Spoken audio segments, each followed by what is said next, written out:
right front and center.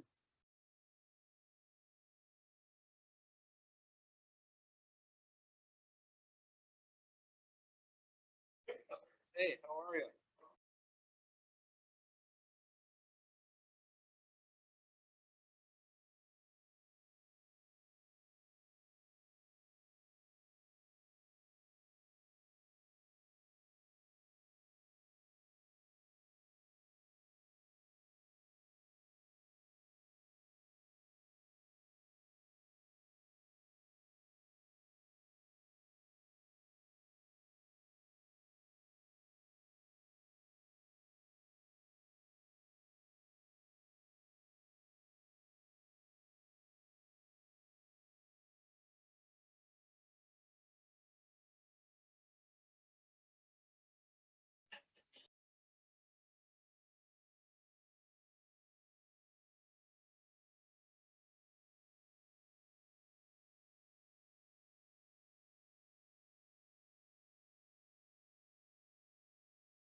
Comes on when you talk. It shut it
Here. Mr. De Leon, Mr. Hook, Here. Ms. Rosenberg, Ms. Schaefer-Bish, Here. Mr. Sidoti, Here. Mr. Turner, Here. Ms. Kapusta, Here. Mr. Russell, Mr. Swan. Need a motion, Mr. Amrine, asked to be excused for this meeting. So moved. Second. Second by Gwen. Is there any discussion? Seeing none, all in favor signify by saying aye. Aye. Same sign. First on the agenda, with Mike leaving at the end of the year and the new, council member serving on the cemetery board, we need a candidate from city council. Jeff reached out to me. Is there anybody else that would be interested in it? Somebody want to make a motion? I'll make the motion to put Jeff Clapper's name in there. Is there a second? Second. Is there any discussion? All in favor signify by saying aye. Aye. Aye. Opposed, same sign. Okay, thank you. Would the clerk read draft number 2025-033 with the new name in it? A joint resolution appointing Jeff Clapper, a City of Kent council member, to the Standing Rock Cemetery Board of Trustees in accordance with the provisions of the Ohio Revised Code, Section 759.36, effective January 1st, 2006, and ending December 31st, 2028, and declaring an emergency. Move suspension. Second by Gwen. Please call the roll for suspension. Ms. Selko, Yes. Mr. Clapper, Yes. Mr. De Leon, Yes. Mr. Hook, Yes. Ms. Rosenberg, Yes. Ms. Schaefer-Bish, Yes. Mr. Sidoti, Yes. Mr. Turner, Yes. Mr. Amrine, Mr. Russell, Mr. Swan, Ms. Kapusta. Yes. And a motion for adoption. Move adoption. Second. Second by Roger. Is there any discussion on adopting this ordinance? Seeing none, please call the roll for adoption. Mr. Clapper, Yes. Mr. De Leon, Yes. Mr. Hook, Yes. Ms. Rosenberg, Ms. Schaefer-Bish, Yes. Mr. Sidoti, Yes. Mr. Turner, Yes. Mr. Amrine, Ms. Selko, Yes. Mr. Swan, Ms. Kapusta, Mr. Russell. Joint Resolution 2025-33 has passed. Okay, thank you. Moving on to set the rate for the support of the Standing Rock Cemetery at 0.60 mils. We have an ordinance on the, you want to read the ordinance? Draft 2025-34, a joint resolution of the Board of Trustees of Franklin Township and the Council of the City of Kent, Ohio, pursuant to the Ohio Revised Code, Section 759.34, determining that the rate of taxes to be levied upon the taxable property of said municipality and said township for cemetery purposes for the tax year of 2025 shall be and hereby is fixed in an amount equal to 0.6 mils for the City of Kent and 0.6 mils for Franklin Township, and declaring an emergency. Move suspension. Second. Second by Gwen. Please call the roll for suspension. Mr. De Leon, Yes. Mr. Hook, Yes. Ms. Rosenberg, Yes. Ms. Schaefer-Bish, Yes. Mr. Sidoti, Yes. Mr. Turner, Yes. Mr. Amrine, Ms. Selko, Yes. Mr. Clapper, Yes. Ms. Kapusta, Yes. Mr. Russell, Mr. Swan. Move adoption. Second. Second by Mike. Is there any discussion on adopting this ordinance? Seeing none, please call the roll for adoption. Mr. Hook, Yes. Ms. Rosenberg, Yes. Ms. Schaefer-Bish, Yes. Mr. Sidoti, Yes. Mr. Turner, Yes. Mr. Amrine, Ms. Selko, Yes. Mr. Clapper, Yes. Mr. De Leon, Yes. Mr. Russell, Mr. Swan, Oh, he's here. Ms. Kapusta. Yes. Joint Resolution 2025-34 has passed. Okay, thank you. We need to approve the cost of living increase hourly wage rate for the cemetery workers. Move suspension. Second. Move it. She's got to read it first. I got excited. Yes, you got it. Want to read the draft? please? Draft 2025-35, a joint resolution granting salary and hourly pay raises to the personnel of the Standing Rock Cemetery and declaring an emergency. Second. second by Roger. Please call the roll for suspension. Ms. Rosenberg. Yes. Ms. Schaefer-Bish, Yes. Mr. Sidoti. Yes. Mr. Turner, Yes. Mr. Amrine, Ms. Selko, Yes. Mr. Clapper, Yes. Mr. De Leon, Yes. Mr. Hook, Yes. Mr. Swan, Ms. Kapusta, Mr. Russell. And Second. Who seconded it, Mike? Yeah, I guess. All right. Is there any discussion on adopting this ordinance? Seeing none, please call the roll for adoption. Ms. Schaefer-Bish, Yes. Mr. Sidoti, Yes. Mr. Turner, Yes. Mr. Amrine, Ms. Selko, Yes. Mr. Clapper, Yes. Mr. De Leon, Yes. Mr. Hook, Yes. Ms. Rosenberg, Ms. Kapusta, Mr. Russell, Mr. Swan. Joint Resolution 2025-35 has passed. Okay, that's all the business come before the joint meeting. Is there any word of wisdom you would like to share with us? We only meet once a year. All right. All right. All right, we're adjourned for joint cemetery board meeting. We'll move into board of control.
The zoning code, need a roll call.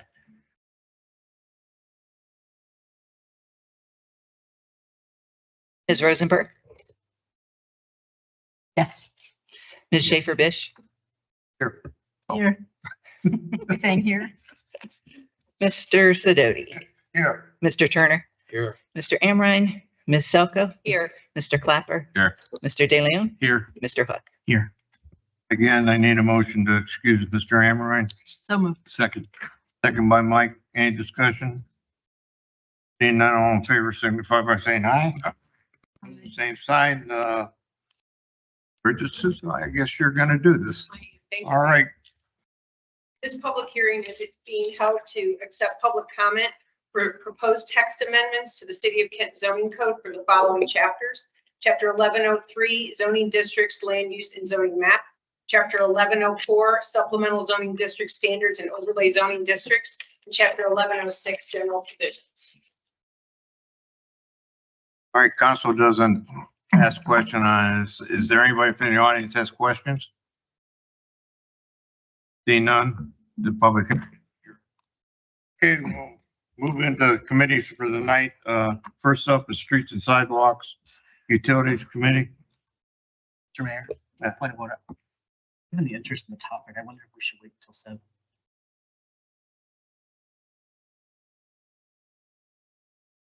Does anybody have any objection? Wait until 7 o'clock. I like the idea. You do? I like the idea of waiting. Oh, all right. we'll wait till 7. Generally, we just going down the list. Welcome to our new council chamber. Not had a council meeting in actually a council chamber for 10 years. We've been in every closet of the city. We've been in every room, the fire station. We've been in the police station, and I thank them for putting up with us. But now we're here. We have a building that's here for the citizens again. You can come here and actually do most of your business here. You're not traveling between 3 buildings. So welcome. Mr. Roy, you have more to say to that? If I can make the microphone work, sure. Yeah, thank you for everybody for coming. We are in the process. I'm looking straight at Dominique, who's a city employee over there. Working with her, we will have an open house for the public of the building, probably coinciding with the Heritage Fest. So at this point, I don't want to give too much, but Dom is thinking on the hour, kind of midday, we will offer tours of the building, guided tours. And we are also planning, I talked to the mayor this morning, we'll probably do business after hours for businesses and the chamber to have some tours and some food as they usually do at those. And I think, yeah, I mean, anybody, we can always work people in, and Dom's title is Community Engagement Coordinator, and this certainly fits with that. So we're excited about the building. Please forgive, it's still a punch list items. There's things that need to be done. So it's not in perfect order. And I'm thinking right now I need sunglasses. I love the sun. Don't get me wrong. And the shades are really cool. But anyways, there are a lot of things that we're sort of still dialing in. But so far so good. And certainly want the community to enjoy it as much as we do. There's a community room. This whole first floor is intended to be available for the public like as much as you need it. So if you want to hold a meeting, if you've got a small group meeting, we've got a community room that has a little kitchenette type area. You can make coffee. If you have bigger needs, you can sort of sign up and get access to this room. I know we've got some conferences in town this year, and we're trying to get some of those sessions in here too. So there's lots of opportunities. We hope you'll take advantage of your city hall. Yeah, so thanks. Got 2 more minutes. Could have pulled me. I was turning your microphone off here. I'm glad, you know, I can't remember what the old council chamber held. Do you remember, Roger? 78 or something like that? Maybe. 120. And I'm glad to see you people here. Right. And it isn't because it's the issue at hand. I'm just glad to see you. This is your room. This is your time to come and see what we're doing. So, Mr. Mayor, if you recall, Mr. Mayor, we also had a post right in the middle. Yeah. Yeah. Always. The audience was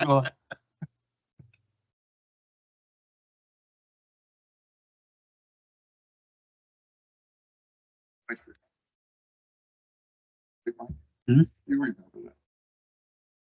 That wasn't good.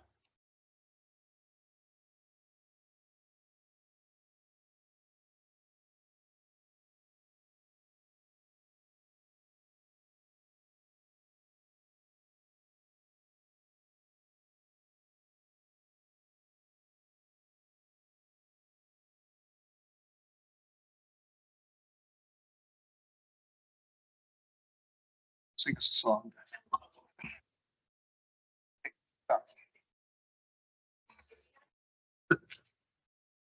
No, Dave. Let Dave.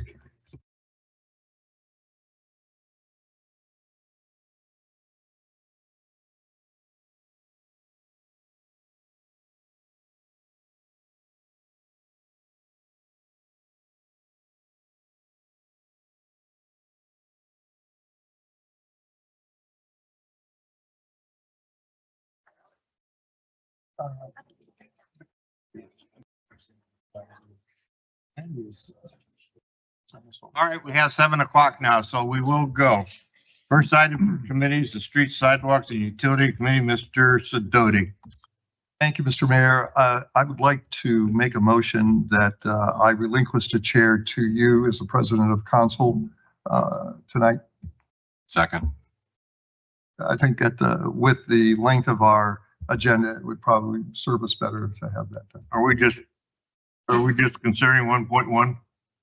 We could do that if you would like, yes. I'm asking you, you're the chairman. Yeah, I'll amend my motion then. All right, is that in the motion then? Item 1.1. I'll relinquish the chair to you as the president of council. All right, who seconded? I'll second. Second, Jeff. Is there any discussion on it?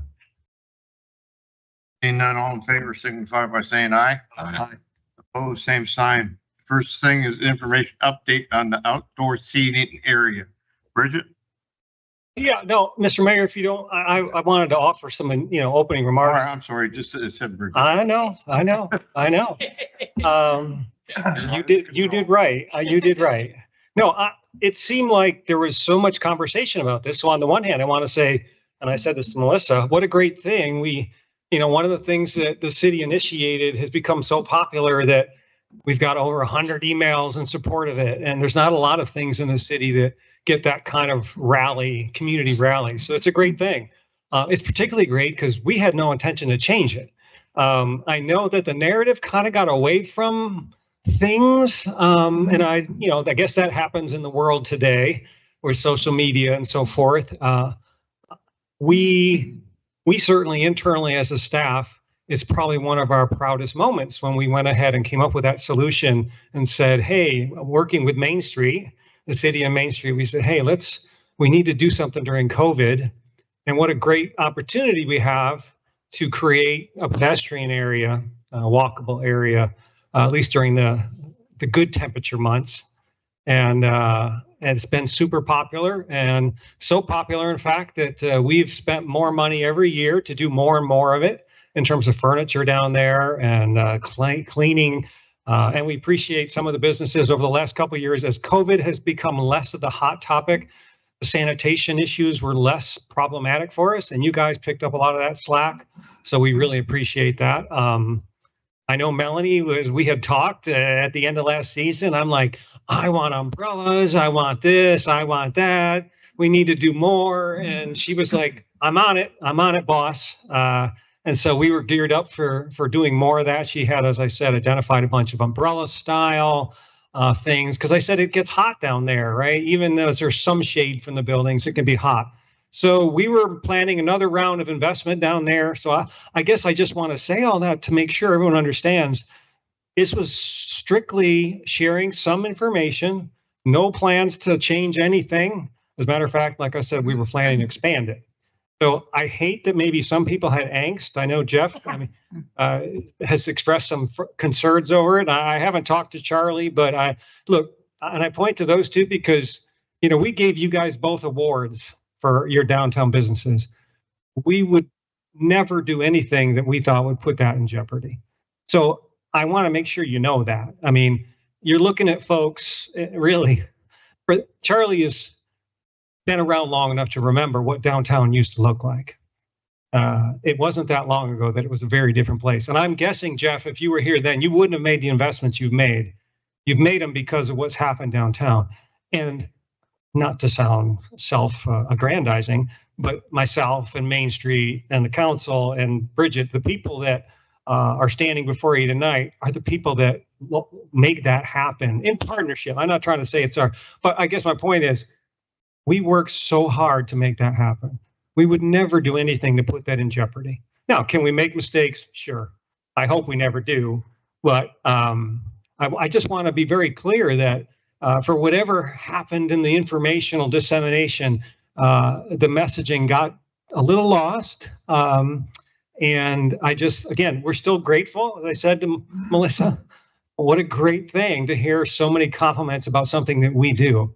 And, it doesn't, I have to say, so we're the folks that lose sleep every night, just probably you do for your businesses too, but we lose sleep about what we control downtown and what can we do to help keep it sustainable, right? The novelty effect kind of wore off. It was such a great place for a while. People wanted to come visit us and we want to make sure it stays that way. So we're always looking to refresh the brand, to keep it vibrant. And we're grateful that you guys do the same thing with your businesses, with your menus, and with the plans that you have to use that space. So it really is a great storyline, despite maybe what some of the messaging that happened. I will give you a good example too. Just last year, we had on a similar issue, really, it's kind of a parallel issue.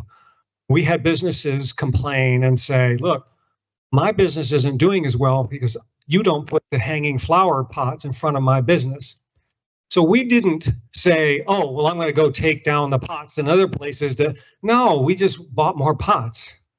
And that's exactly how we're approaching this one. We don't want to dumb down the thing that's working so well. We want to find ways to lift up the other parts of downtown. Now, granted, the infrastructure, I can't close every street. Let's be honest, Franklin works perfect, right? The fact that it's brick, it's not essential in terms of the traffic moving through downtown. And again, we've got some great businesses down there that have really embraced it. We have plenty of space for the furniture. It works in so many levels. So I just want to really make sure everybody understands. I love that you're here, but I also want to make sure you're understanding that we're certainly never intending any conversation. And I'm sorry I'm rattling on and on. The mayor knows because I've been losing sleep on this, and he's like, you need to relax about this. Now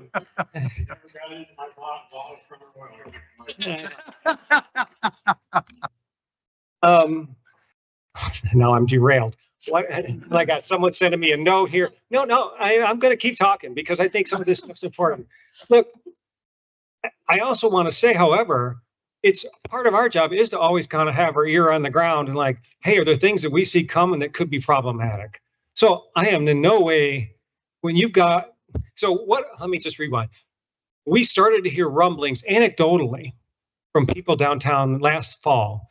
And if you may not even pay attention last fall, but last fall we were looking at, hey, some of our festivals, do we really need to close every street downtown? Are there things that we could just close certain streets? Because some of the businesses were saying, look, when you close a street, that's great for the festival vendors. It's not always great for me. Depends on the festival.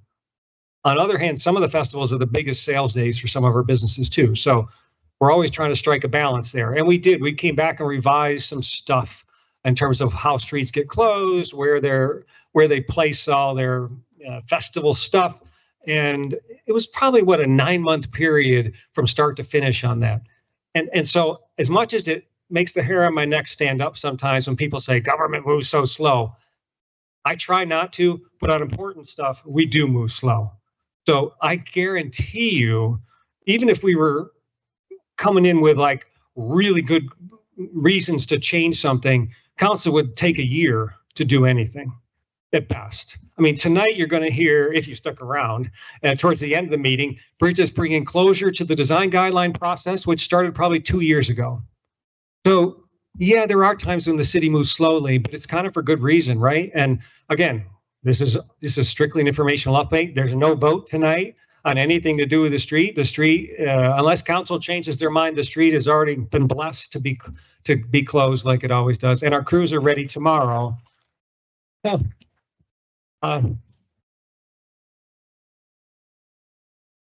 now, this part you may not applaud. I still want to be careful because just down the street from us, I mean, there was a stretch where cities all over were popping up these pedestrian areas, and then they'd close them because the businesses were saying it didn't work. Front Street in Cuyahoga Falls is a great example of that. They tried it there, and the businesses said, "You're killing me," and so they opened it back up.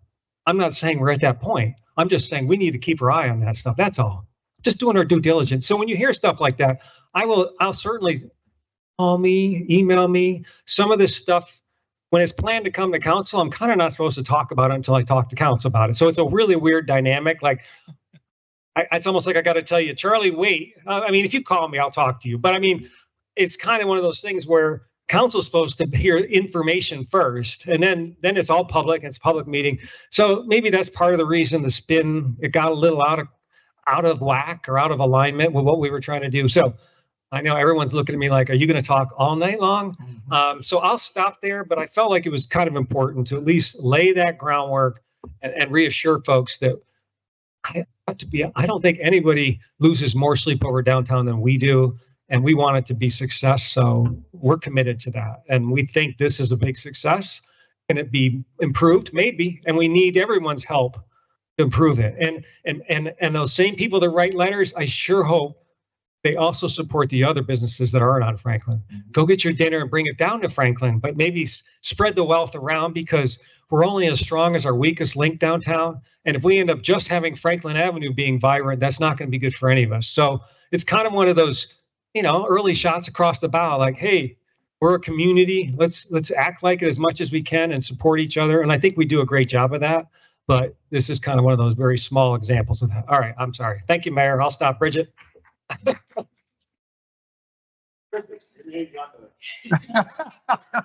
Well, to piggyback on a lot of what Dave said, as council knows, but which the public may not, is often we bring things for discussion. We become aware of something that might need to be evaluated. And that's something that perhaps got lost in this topic. So we received information in the fall that when that's open, there is a decline in foot traffic and sales in businesses that aren't in that area. And as we have done numerous times, we reached out to Main Street Kent. We're a city. Everything we have is public record, and Main Street Kent has a working relationship. We've used Main Street Kent when we were deciding how we were going to define actually if we're going to put meters downtown. Main Street Kent was the driver for us to communicate with those businesses and find out if facilitating turnover was really going to help them. Main Street Kent also was integral in the DORA. Prior to COVID, DORA concept did not sit well with some on our council at that time. Main Street Kent was advocating for it and working with our then Economic Development Director, Tom Wilkie. And it wasn't until COVID stepped in that that idea was visited. Main Street Kent was also key on the outdoor seating area. We opened that in 2021. We'll read from the legislation. Third whereas, the success of the closure to aid downtown businesses will be monitored along the changing COVID environment. So just because COVID's gone doesn't mean our responsibility to evaluate and monitor how it's affecting all the businesses downtown goes away. And we do that on a regular basis. Our meters, we had those they went in 2015. It was a 2-hour limit. They were actually from 8 to 5.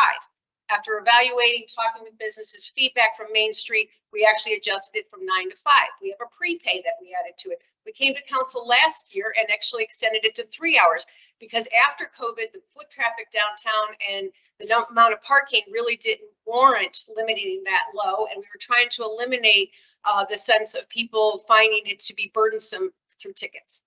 So we are constantly evaluating. Dave and I have been here for the long haul in June. Well, the only 3, I think, that still have been in all 3 city halls that are NU staff-wise. And we saw downtown. We were here.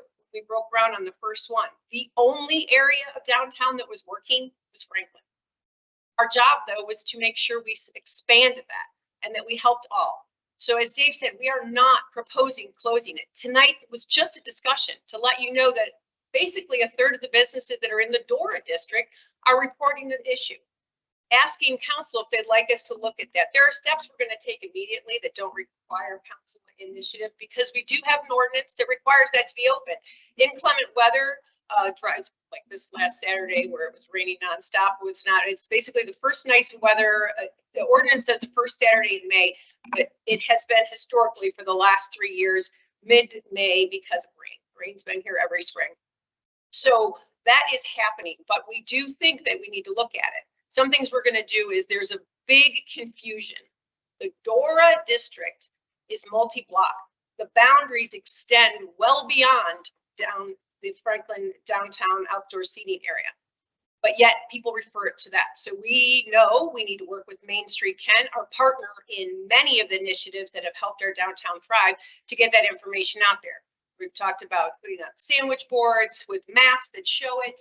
Main Street Kent has come up with a marketing concept to get foot traffic to all the DORA businesses. 32, likely to be 33 once Madalena's opens here. They did receive their certificate of occupancy, by the way, so they will be opening soon. So that is something we can do immediately. Also, we do have a lot of tables. So while we have to make sure there's pedestrian and wheelchair ability to get around, we are going to look at putting them in areas on other parts of downtown to make seating locations that will hopefully facilitate people visiting those DORAs, but still not block pedestrian traffic. So today's discussion was just to make you aware of that situation, as we have with other situations, even rental licensing. We came to you and asked, hearing this from tenants, council, how would you like us to proceed? It was a year later that I came to you and proposed adding it to single family. And then it was another year before we even adopted legislation. Governance is slow, but for it to be done well, it needs to be.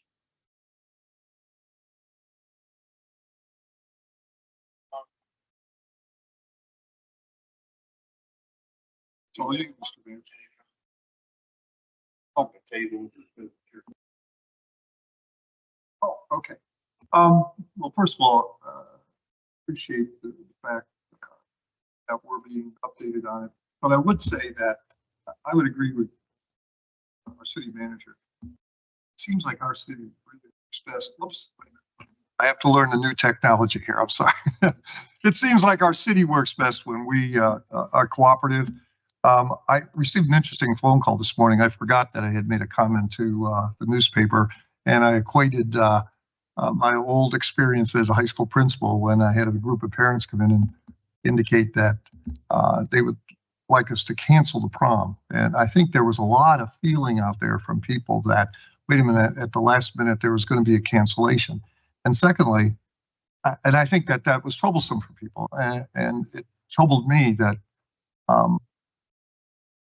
the history of how we work together would suggest that we would do such a thing. But the thing that is also important to understand is that I think that there were some legitimate concerns, as Bridget pointed out, and as we now hear some concerns. And I think it's incumbent upon council to hear those concerns and see how we might be able to mitigate these issues collectively as a community, not necessarily drawing battle lines.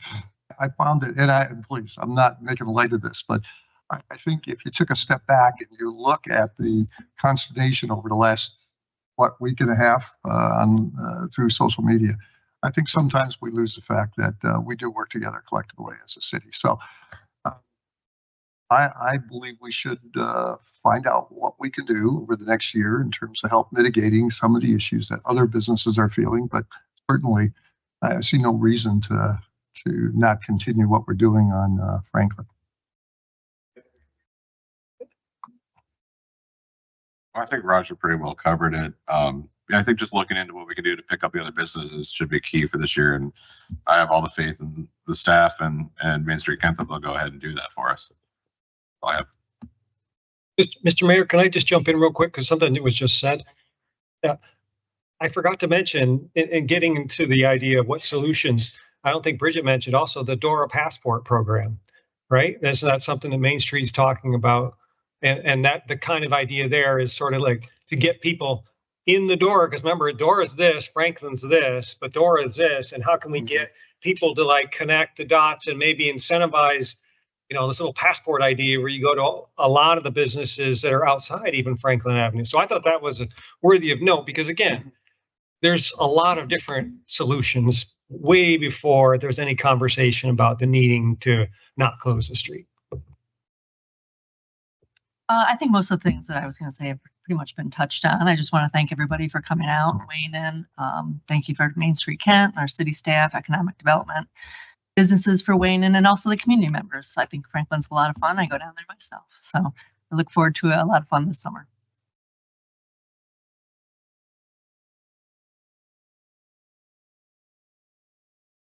Yeah, kind of like what Gwen said. Really, I deeply appreciate all of the comments people have made. I just regret that people thought that we had made a decision the other direction. So now that that's getting cleared up, please spread that message around to people that aren't here at this meeting or tuning in. Or I think it's really important for people to understand that this is something that we believe is a success. We do have to work on ways to move people around and continue to work on ways to draw people to Kent as a destination, because other communities are finding similar other communities are finding similar ways to draw people in. So we got to be out ahead of the curve. And I really appreciate, I call this the Great Patio. We have other locations around Kent that are equally wonderful. And please encourage you to discover those places as well. Just a few comments. I think first is to echo Heidi. Looking at the massive emails we've gotten, the phone calls, the texts, Facebook messages, people walking up to me on the street. Franklin is an incredible resource, and I'm really happy. There was never an intention for me to see that go away, and it sounds like not from the city at all. So that's really promising. I love that I can let my toddler run around there in a safe environment. I've heard that from a lot of young families. I love that I can safely enjoy a beverage looking at the river. It's a beautiful place. I love that I can access 35+ store businesses and bring food from wherever, including home, and just sit on those picnic tables. I do want to say, I think as a new council member, I think the city can take some responsibility for effective communication. I think it's really easy in this era to for misinformation, disinformation to spread like wildfire. And I think the city can take a more proactive stance in terms of getting some information out, anticipating where there might be questions or confusion. And I hold that responsibility with all of you. And so maybe in the future we can look at some more concrete ways to do that. That said, I know it's really challenging, and I don't want to overstate any sense of blame. I think it's what this conversation has done is bring 100 people be civically engaged, and that's really exciting. And I hope we can build on that, and we hope you keep coming, keep engaging on all the topics you hear today and others. Thanks. Yeah. I was really. What's your button? It's already Oh. on. Yeah. I was quite unaware till last week, actually, that there had been concerns expressed about that. Can't explain it any better than Dave and Bridget have. This was a success for us. Being able to identify an area, we made lemonade out of lemons based on what had happened with COVID, how it impacted. That became a positive for us, actually. And so we were able to use that to expand, making our downtown more accessible and more inviting. Dave has explained, and he did it as effectively as he always does, exactly how important it is for us to create these opportunities for our residents and to the businesses. Anything that we do will be coming to you, so you understand how valuable you are to us as a community. That's what we work toward. Don't feel that we don't. The people coming out tonight, which is actually really tremendous, that you care that much about what we're doing here, and you value what we're doing here, is again a real opportunity and a real benefit. And hopefully you'll be coming back on other issues as well. But I want to thank Dave first off for the national way that you explained it, and that we're working for the interest of the community in its totality, not just segments, but together. Businesses, you're our life's blood. So are our people. So we look forward to making other bold moves, and hopefully we can get people who feel as wedded or attached to the decisions we make in the future as you seem to be tonight. Awesome. Everything's already been said in so many ways, but I have to thank the 63 people in Ward 1 who sent great emails with detailed suggestions that has been shared now with council and all the city staff. The phone calls, the Facebook messages, the people showing up at my home, people calling me and texting me on my phone, the restaurants that I went out and visited and got to talk to some owners. I feel really sad in a way that over this last 2 weeks, there's been such angst. And I know I felt it too. When this first came up, I was terrified. I thought my favorite place in Kent might not be there. And so I can understand why there was such emotion from so many of you, and especially the business owners who've made investments in the community. But this is where we have to do a better job communicating, and I take my responsibility as a council person that I have to understand the information better. I have to communicate it more clearly, and we just have to do a better job. And in this day and age, when there's so many different people involved in social media and opportunities for misinformation to happen, we have to take control of making sure that the facts are out there for the community. So I hope as you sit there, you're all relieved that your favorite place in Kent is still going to be there, that it's not going to negatively impact your businesses. But at the same time, those businesses that we heard, that Main Street Kent heard from, I hear, and I think a lot of us hear, that you need us to do more. And I'm going to be listening and looking at all those suggestions, and I think all of us will. And I know that our great professional staff, and of course, the great people at Main Street Kent who make our city bloom during the summer. I've only been a resident of Kent for almost just under 11 years.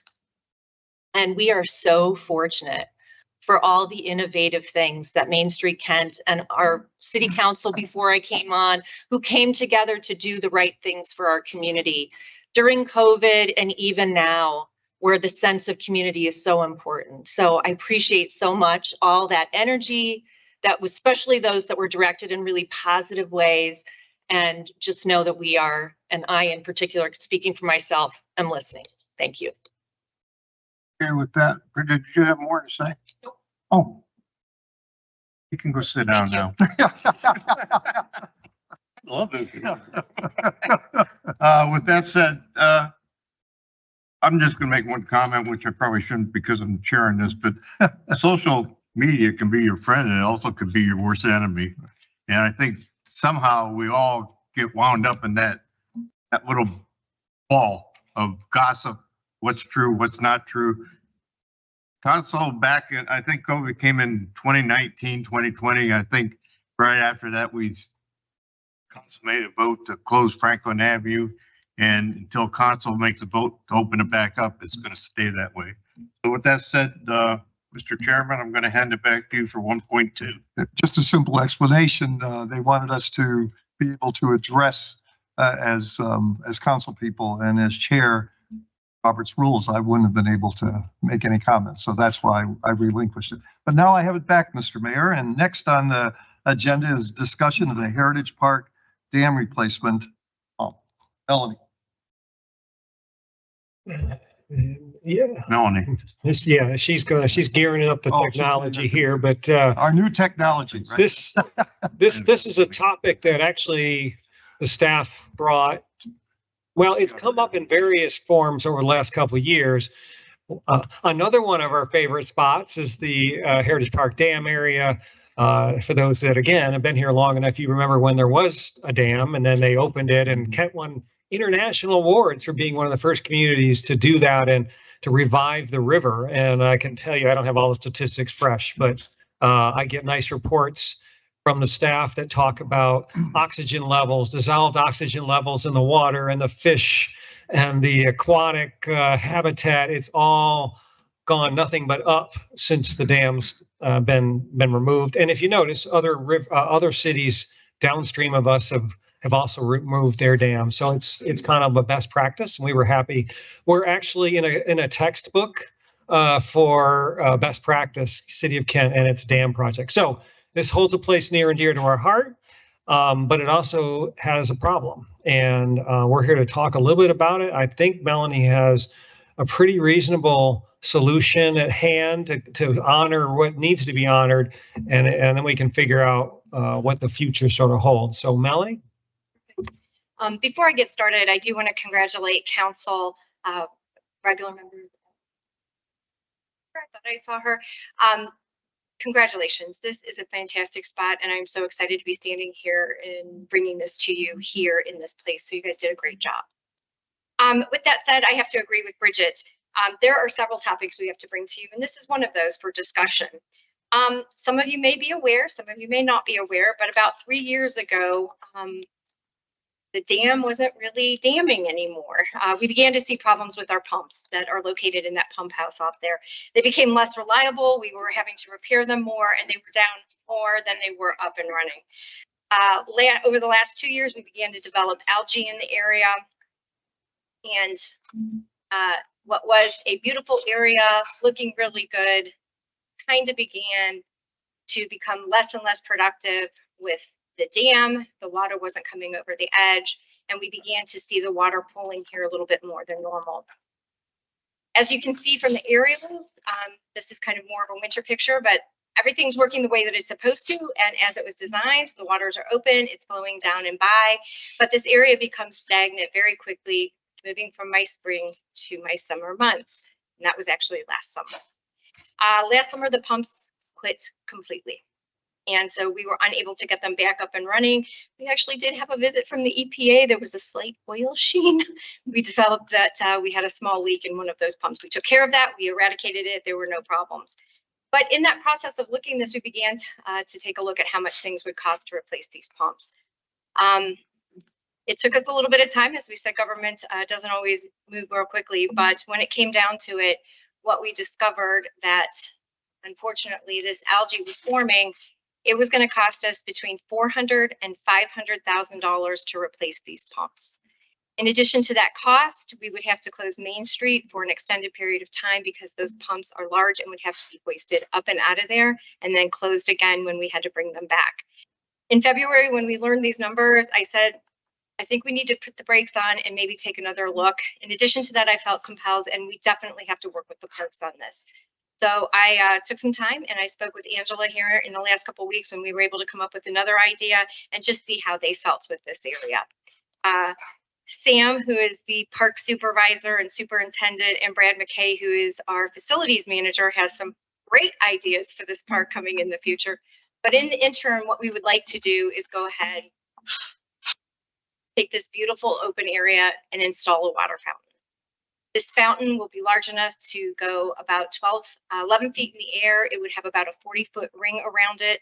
We feel this will meet the requirements that we have to in order to keep the air, the dissolved oxygen out there, but also to keep air within that water element so that the algae doesn't have an opportunity to begin to bloom and take over.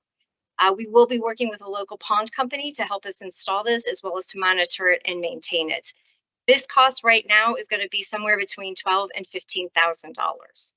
So we felt this was a good interim process to do so that we could at least take care of the algae for this summer and not have that problem out in the park area, but then also give us the time to take a look at the park as a whole and be able to see what we might want to do with it, what other options are out there. Again, the park has a lot of great ideas. I think we as the service department have some exciting things that we could do with that bridge and the area down there. So collaboratively, we think we can do some good things. So I'm here before you tonight to at least inform you of this.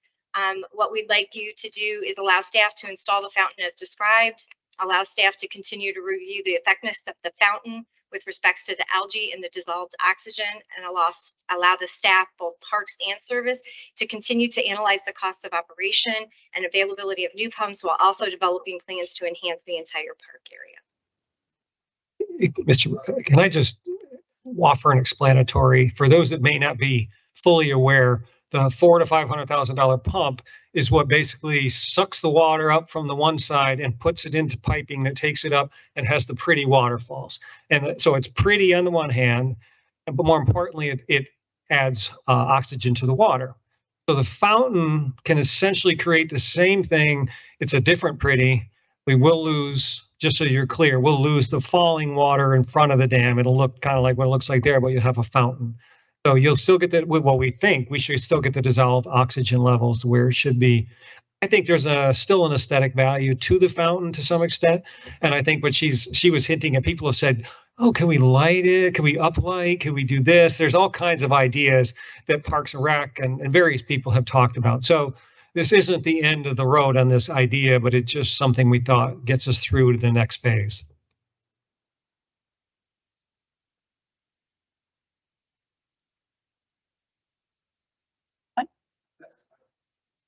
Yeah, I just want to preface this with, I tell people about the dam story, it really was a beautiful compromise between the historians and the environmentalists to install a waterfall that was very similar to the old Horseshoe Falls that was there. So I commend you on looking for a solution temporarily, but I do want to, I guess my question is, so this isn't quite off the table yet, the idea of doing some kind of a nod to the past with the waterfall is not off the table. It's not off the table. We need to also take into consideration the operational cost. Both the pumps themselves are the original pumps that were installed, so they're well over 20 years old. We've certainly gotten our life out of them. The issue is that they're so large, getting them in and out is really kind of what, in addition to the price of the pumps, but that's also what is costing us quite a bit of money. They're not just something we can hoist on our back and walk up those steps with. But all options are still on the table. And again, I think the park board and the park, Angela, certainly as the director and her staff, should be able to comment on this. They're the ones that maintain this and take care of it. And I think that there's some beauty that they will bring. There's some great thoughts that we have within our department. Again, those that maintain the pumps, just so a little bit of the history as well, the reason that this is done was because when we had some contemplation with our water treatment plant downstream. And when this happened, what we were trying to do was, as Dave has alluded to, the dissolved oxygen levels, we needed to get those back up so that we didn't have to do what I understand is some very healthy improvements to the plant at that time that financially would have been very distraught for the city. So this was, again, some of that compromise with environmental, with keeping the history and doing all of those things. So actually, the water reclamation plant is the one who's been paying for those pumps and for those to be running. And so again, we're just taking a look at everything as we can so that we're trying to be the most efficient that we can and obviously be the best stewards of the dollars for the city of Kent.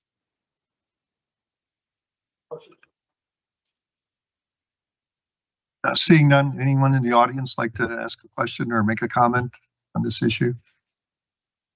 Back to council, any action? Yes, we would like a motion to approve with the emergency clause, please. I'd like to make a motion to approve it with the emergency clause.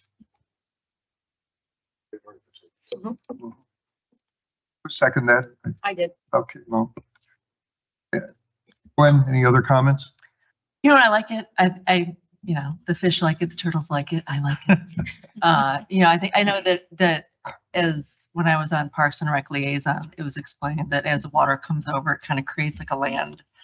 Sort of, it deposits all the soil and sediment there, and it would be an enormous fix, very expensive to remove that soil, replace the dam. So this seems like it could be just a nice, quicker remedy than taking care of all that. Certainly less expensive, and then ecologically speaking, it's important to make sure that our little sea critters have the oxygen they need too. So thanks, Melanie. Certainly. Melissa, any other? I appreciate the problem solving and the collaboration. I'm on the Parks and Rec board now too, and so I know some of the maintenance issues. It would be wonderful to have the waterfall back, but a $500,000 investment and all the time that it would take to move, maybe it's not in the cards right now. And so we have this beautiful way to improve the quality of the water and still create a really nice feature that's pleasing for everyone. So great job on that. Seeing no more questions, all those in favor of the motion signify by saying aye. Aye. Those opposed, same sign. Okay, Thank you. thank you, Melanie. In my confusion and being old, when the mayor handed back the committee chair to me to run this committee again, I painfully forgot that anyone who would have liked to come up and ask any questions about our discussion on the update of the seating area, you're more than welcome to do that at this time. All we would ask is that you come to the mic and give your name and address and make your comments. Thank you. My name's Fred Pierre, and I manage the F.J. Kluth Art Gallery on North Water Street. And we benefit a lot from the Main Street Kent Partnership. And we do have a little pocket park. It's called the Peace Garden. It's maintained by Kyle Kutinsky. It's, you know, kind of threatened by the demolition of the building that's going to come down. But I'm really speaking in favor of the public spaces in downtown Kent. And I work with, volunteer with Standing Rock Cultural Arts. We do that sidewalk cinema that's in the Hometown Plaza. And so many people love to gather there. I'm hearing good things about the Dan Smith Park and the concert series that's going to happen there. We've got the Black Squirrel Park that's in the plaza, next to where Pop used to be and where, you know, the Fox Rocks and that kind of thing. So there's a lot of public spaces for people to gather in downtown. I don't think that the Franklin Street is the only one, and I don't think, you know, we have to focus only on that. I think the city can promote all these other spaces. We can talk about the concert series that are happening. We've got Main Street Kent to boost the business in these areas. And all these things are bringing people downtown. Now, I'm finance officer for the Kent Natural Foods Co-op, and our sales are growing every year. So we're super excited about all the downtown events that are happening, making Kent a destination for people to come and spend their money. And it's exciting, it's working. And you all are a big part of this. You all are a big part of this. And, you know, we need to make more things happen, maybe shut more streets down, you know, make more public spaces. And I just want to, you know, say some praise for all the good things that are happening and just to speak up for those public spaces. Thank you. Anyone else would like to come up and ask a question or make a comment on that issue? Well, good. You're getting me off the hook for forgetting, right? We appreciate it. Age will catch up to all of you someday. Next, we have the Haymaker mural agreement, and Jim Bowling will be coming up to talk to us about that. He is, and so as we bring all these people downtown, we're hoping to give them more good things to look at. And this is, we've had some success with the existing farmers market, a public art, and again, just a little plug, shameless plug for Main Street. They manage our public art, and I hope people have noticed the new exterior to the Kent sign on North Water Street. That's compliments of, again, Main Street. So Jim's going to add his 2 cents to the public art world too, hopefully, or at least an agreement to move that forward. Thank you, Dave. We're looking, like Dave said, we're looking to continue the successful public art partnerships that we've had downtown, including wrapping the signal boxes.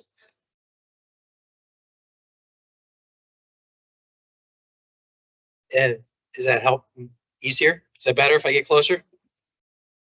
It's not on. Oh, it is. Does this help? There you go. Okay, I'll do that. Thanks. Thank you, Doug. I thought I was hearing voices for a second. I'm sorry. So we're looking to continue the successful public art partnerships that we've had downtown, working off the traffic signal boxes wrapping that we've been doing, and the May 4th Memorial, the 50th anniversary. So this partnership is with Kent State University and the Haymakers Farmers Market. It's meant to, again, to continue to integrate public art into the community, heighten the awareness of the farmers market, deter graffiti. And the farmers market has shown that they're a proven stewards to maintaining the existing mural that's been there since 2010. So we're requesting council's approval to execute the agreement provided with Kent State University and the Haymakers farmers market with an emergency. Okay, any questions by council? Seeing no questions, anyone from the audience wish to speak to this issue? Seeing none, back to council. I would like to make a motion. I would like to, if that's what we need, I would Yes, like please. to make a motion to approve the mural agreement with the emergency. Second. Any other comment, Heidi? Yeah, I just want to say that what an asset the market is for Kent. And then that's been true for many, many years, and it just keeps getting better. So I really appreciate the people that keep looking for ways to enhance the market, to bring music and art and vibrancy to our downtown. So I think this is a great step. Any other comments? Melissa? Yes. As a former board member of Haymaker Farmers Market, and this is one of the first places where I actually found community when I first moved here. And we've had a chance today at the meeting to talk about some of the best aspects of being in Kent. And so I appreciate our city partnering so well with Kent State, and of course, Andrew and the board at Haymaker Farmers Market. Thank you so much for what you're doing to enhance and beautify our city. Further comments? Being none, all those in favor signify by saying aye. Aye. Those opposed, same sign. All right, thank you. I see you're back up here. Our last item on this committee is the water service request on Horning Road. So per section 913.09 in the codified ordinance, it requires any property owner outside the city who'd like to be on our water system to apply for council's approval. The property at 5885 Horning Road in Franklin Township has made this request. We see no problems with the request, so we're just seeking your approval for them to tie into our water system. Questions from council? Seeing none, anyone from the audience wish to speak to this issue? Seeing none, back to council. Move to approve with emergency. Second. Further conversation? Okay. Nope. Fine. All those in favor signify by saying aye. Aye. Opposed, same sign. Okay, Mr. Mayor, we got through it.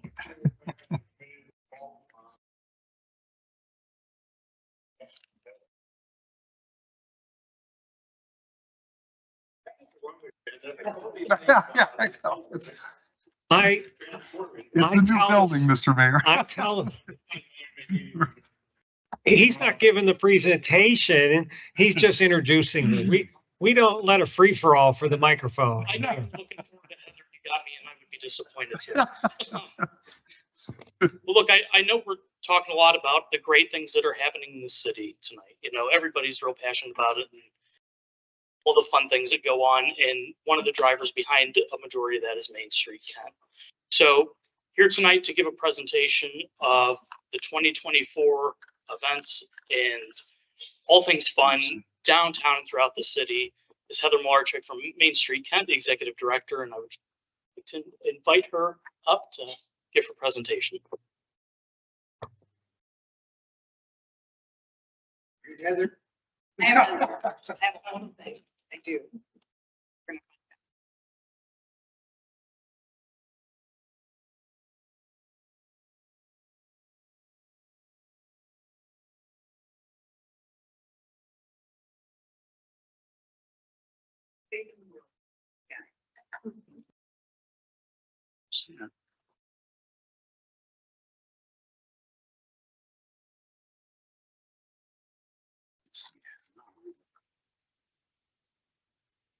Now you're gonna see all my things.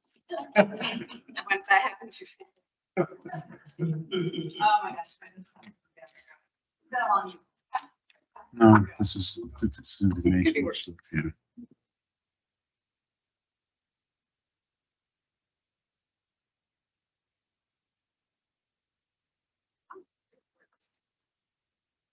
So that's the end.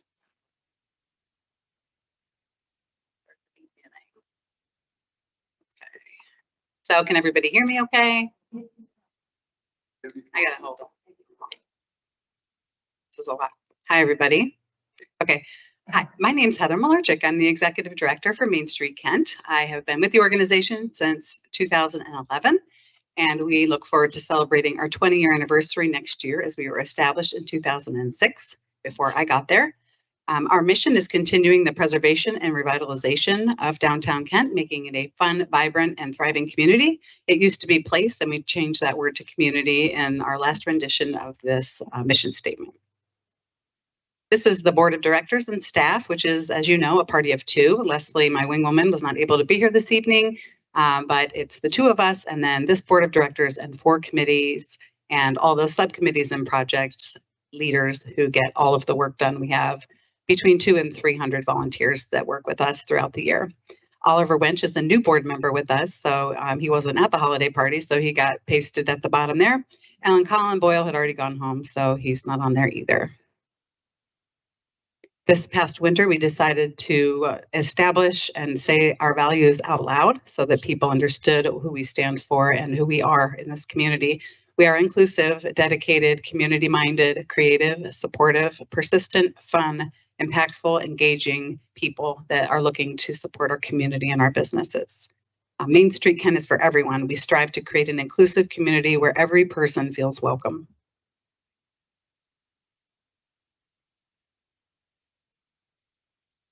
Our marketing efforts this past year have included working through our website, our social media.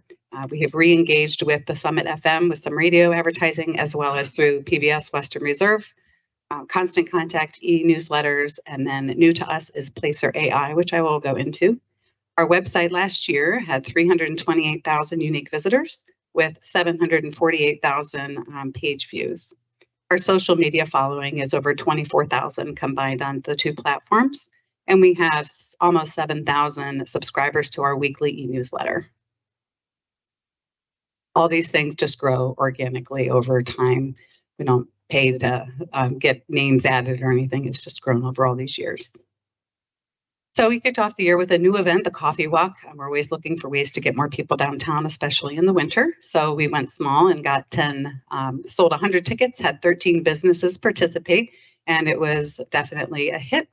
We had guests from Youngstown, Cuyahoga Falls, Aurora, Stowe, and beyond. So this is definitely going to be a repeat. Snow Day, the second annual, was a big hit. It was much colder this year, but it was still great. Lots of s'mores toasting and live music, ice carving, and our businesses reported increases of sales compared to other Saturdays in January from anywhere from 10 to 100%. We also did a collection of warm items for the Kent Neighborhood Bridges program, and we filled the back of my Ford Ranger truck bed with bags of hats, gloves, sweaters, and other warm items for our local school students. We received our national accreditation from Main Street America this year. Heritage Ohio came in to do a deep dive evaluation of our program and what we're doing for the community, and we passed with flying colors. And thanks for coming, Dave. He always comes and says good things about us, so that's nice. So back to the marketing, we have kicked off a new podcast this past year called Kent in Good Company, and Katie, who's in the picture on the left with Hazelmaid, is the most friendly, kind, giving, fantastic volunteer I think we've ever had. She won the Spirit of Main Street last year.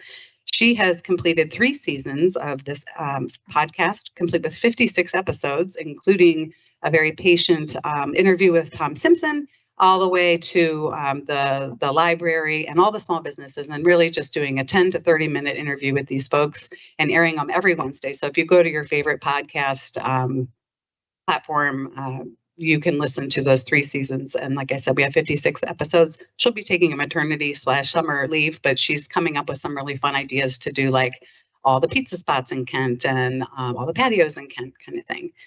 So we've so far had 7,621 listens to our podcast, so it's growing a little bit at a time.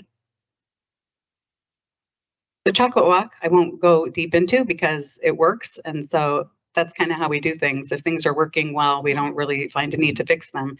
they're driving foot traffic to our business during the winter time, right before Valentine's Day, getting their sales up, helping us raise money for ourselves. So we sold 250 tickets this year and over 30 businesses participated.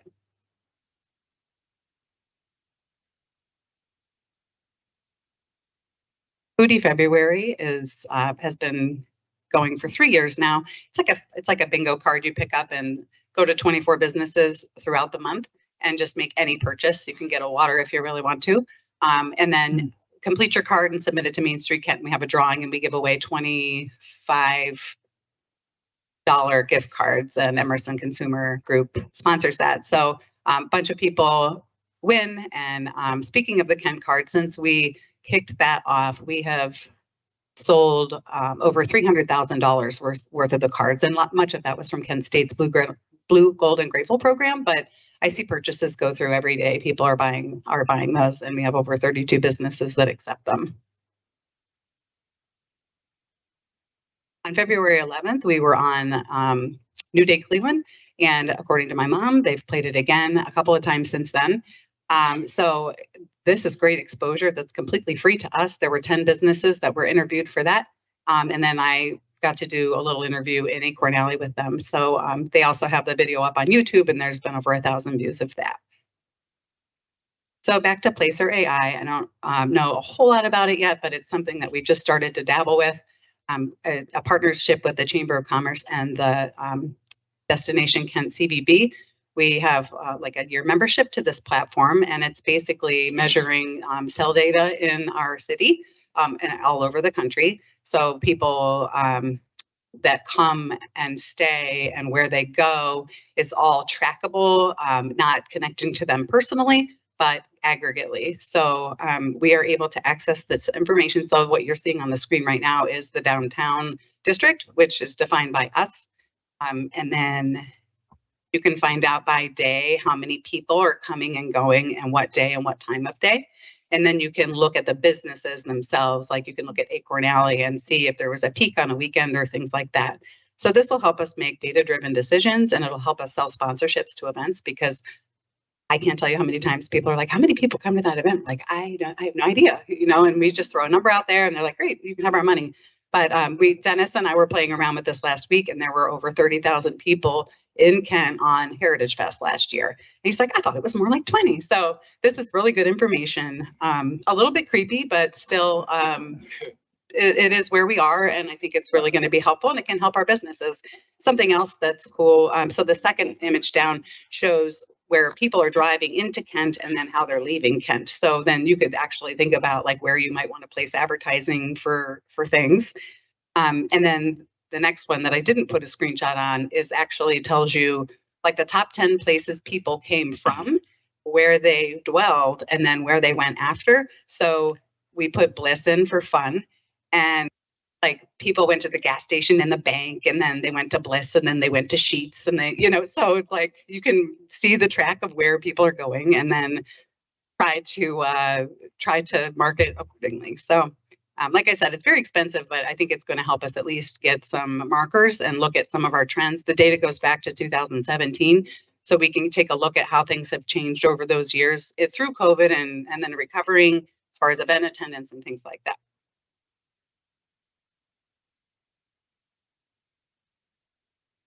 Women's History Month is in March, so we focused on the 30+ women-owned businesses in our town and updated our website accordingly and did lots of social media posts for that.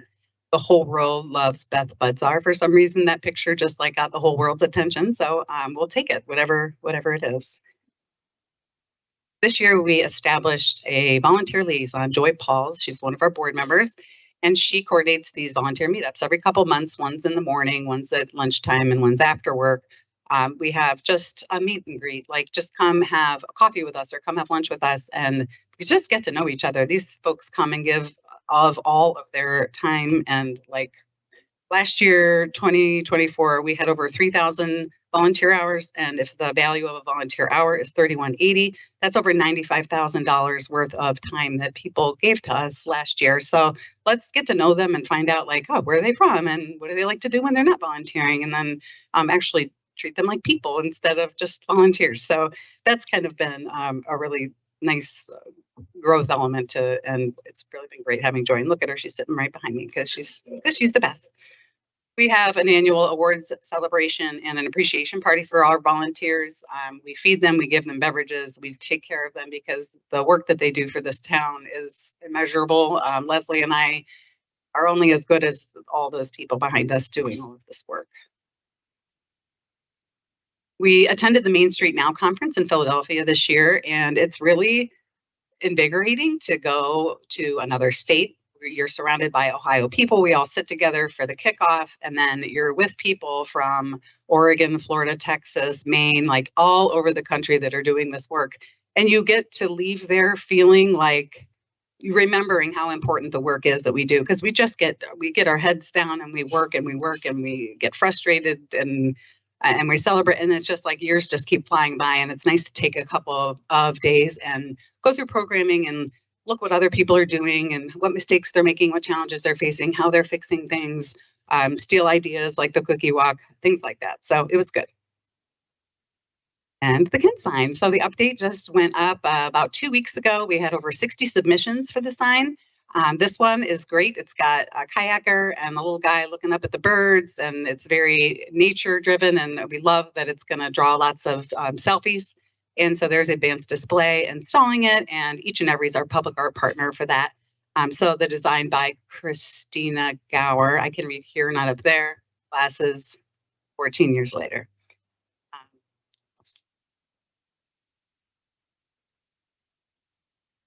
Cleanup can happen a couple weeks ago. We do this at least twice a year. Graffiti cleanup, sticker removal, lots of scouts, kids, students, business owners. Flourish was there. She gave coupons to people to come get a little discount on their plants that day. So that's always fun. And then the Roosevelt High School Forestry and Environmental Studies class does this cleanup. And so at the Chimney Swift Tower at the police station, they all parked there. They all got tickets. I've never had to pull a string for this, but I was like, you guys, this is not okay. We had like 8 kids just got tickets because they cleaned up the whole property. So, but they do that. And then the Kent sign, they take care of all the invasive overgrowth in the background and lay mulch and do the edging and everything. They do just a really nice job. So, so that's all done. Crafty Crawl happened last weekend. It's really a fun event to focus on our 3 breweries. They're all so very different from one another. And this year we added an activity where you could, do a layered, it was a printmaking activity. So you pick up your piece of paper with the first color on it at one brewery, and you go to the next and the next and get this big rubber stamp, and it's a complete piece of art like that commemorates the event. So that's going to be a forever thing. That was a real big hit. So I'm really glad that Bridget Tipton came up with that, and Bell Tower sponsored it. It was fun. It was fun. I wasn't there, but it was fun. Downtown business meetups. Haven't done it, but it's happening this month. It's a first for us. We decided, Dennis and I, to have like a Monday morning coffee, just very casual, light agenda, meeting with business owners. What events are coming up? What are you guys planning? How could you maybe work together? Like, hey, they're doing Earth Day stuff this weekend, but they're doing it next weekend. So maybe next year, everybody does it at the same time, or we're celebrating Pride, but Main Street's waiting till October. So, just getting people to kind of talk and meet each other and work together is really the whole goal there. So we'll see how that goes. We're going to give it a few months. Adopt-A-Spot's ready to kick off. We have over 40 flower beds and 40 hanging baskets. I got a picture of the baskets for this year. They're like purple and bright and yellow and white. And last year they were all pink. So it's fun to have a nice new variety of colors. And we put a call out on social media, which, damn social media or don't, because this time, like, hey, we're trying to get more flower baskets, and people just kept giving us money. So we have all these sponsors for this, and now we have enough money to buy 10 more baskets next year. So we're going to do that. The Talk of the Town walking tours started last summer, and we're going to do it again this summer. It's going to be once a month from May through August on the 3rd Saturday of the month at 11 a.m. People can come and meet at the steps at the Kent State Hotel and just go on a 1 hour, 1.25 mile, fully accessible stroller wheelchair walker friendly tour of the downtown. Touches on the park a little bit, a stop at the Kent sign, and it's just great for people who just started working at Kent State, or they're new to the town, or whatever. So we're looking forward to launching that again.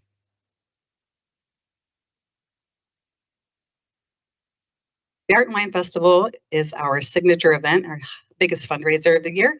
We're set for June 7th. We have 60 artists, 13 wineries, 8 food vendors, and 8 bands scheduled to play. Put Around Downtown is happening in June as well. The Ben Curtis Family Foundation is partnering with us, so we thought we would give a little bit of our ticket proceeds to them to help fight child food insecurity in the county. And then Ben's going to come and take pictures, and they're going to do some games and give away some Ben Curtis swag to the kids. We're trying to. This is a very drinky event and non-drinky event, so we're trying to kind of throw some more of the family-friendly elements into it. This is the Kent Dora Path. It's been modeled after like the Summit Brew Path, and we have commitment from 26 participating bars and restaurants to participate. So it'll start in June and it'll go to the beginning of September, and people can pick up a passport at any participating location.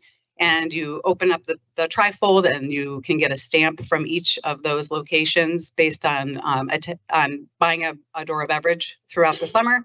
And then at the end, there will be a party at the Dan Smith Community Park. We'll have some music and some drinks and some snacks and maybe a food truck. We haven't talked to them yet, but just kind of a way to, again, try to get people to get out of their comfort zone and find some new favorites. And we've got a great sponsor through El Jimador, Tequila, and Jack Daniels that's going to help pay for everything and buy a whole bunch of Dora stickers and hand them out to everybody. So hopefully everything will be printed and ready to go by June 1st.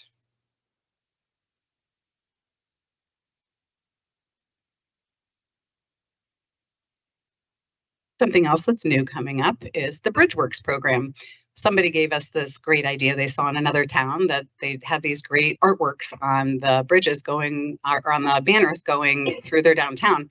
So we had so many great submissions for the Kent sign. We thought, why don't we hire some of these artists to take a chunk of the art they submitted for the Kent sign and do that. So all 8 of these folks agreed to it.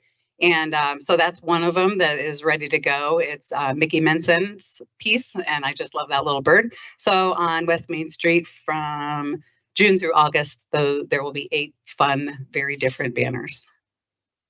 And they're all sponsored by our downtown businesses. Wizardly Weekend, here it comes. Again, 40 vendors will be set up on Erie Street. As long as people keep coming and our businesses keep saying it's a great day for them, we'll keep doing it. I can publicly say it's not my favorite thing in the world, but it's not for me. It's for everybody else. So we're trying to add some more kind of like magical, mystical theme type things and get away from the original concept because of some controversial stuff, and just to kind of make it more general and family friendly. So we're working on adding some new things this year for that. Flash's First Friday is Kent State's welcome back for the fall semester event in August. And we just get the kids to follow us on Instagram. They spin, they win. They may unfollow us tomorrow, we don't know, but this is the best we've figured out to get some more followers and get the kids to at least pay attention to us for a minute. The MSK 5K took place during Eclipse weekend last year. So this year we've moved it to September because there's a Davie inclusive program, playground 5K, and there's just a lot going on. So we're going to just push that into September when we need some more things to do. Oktoberfest will be October 4th this year. Last year the weather was absolutely perfect and our income for that was not. So we did a little looking around what else was going on, balloon affair, and so we figured out who's doing what when on a consistent basis, and we picked our date based on homecoming. You know, it's a trick. So that's the deal. So sign holding and polka and volunteer opportunities and beer drinking and bratwurst and all the good things. Kent Rainbow Weekend is in October, which is LGBTQ History Month. Our businesses have some promotions, and some of them do fundraisers to help support the emergency fund or other LGBTQ organizations. And so we try to embrace the whole June thing, but our Kent State people are here in October, and this is when we're able to do it our best. So we will continue. And the Mill District crosswalks. Well, there's not a whole lot to say about this other than we really gave it a good try. We did tons of research and product sampling to do this whole project on North Water Street, and we installed one crosswalk, and it took all day and several people, and it did not last even before the winter came. So we are pausing, we are evaluating other product ideas, and it doesn't make any sense to do it and be sad within a year. It's going to take so much work to install this work. So there it is. It was really pretty. Don't go look at it now, and we'll let you know when we're ready to start over. Family-friendly Halloween, thousands of kids trick-or-treating at our businesses. It's always a lot of fun. Lots of nonprofits set up at the Bank Plaza with us and hand out treats. This year, Friday is October 31st, so we're thinking of getting with some other organizations and doing more like a Halloween weekend. So stay tuned. We kicked off a Friendsgiving campaign for the community this year around the Thanksgiving time. We want people to understand that we're not just throwing a party, we're decorating, we're building community, we're doing flowers, we're doing public art, we're doing all kinds of things. So we got, I think, at least 25 new Friends of Main Street as just family members and community members through that program.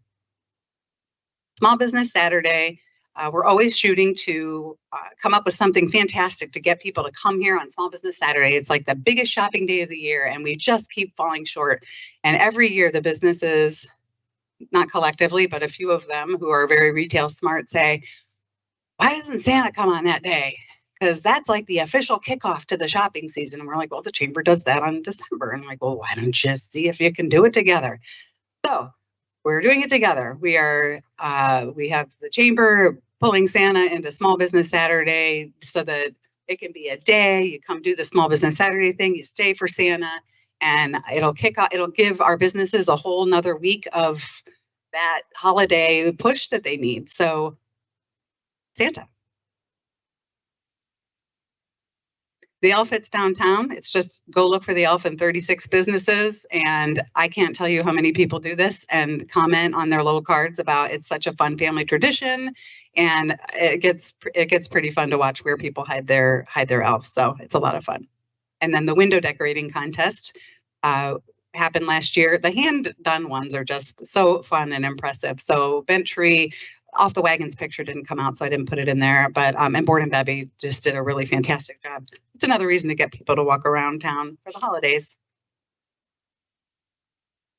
And then the cookie walk that I mentioned, that we got the idea at a conference. It is 3 years, and it is unbelievable. The demand for the tickets. I think we did 300 last year.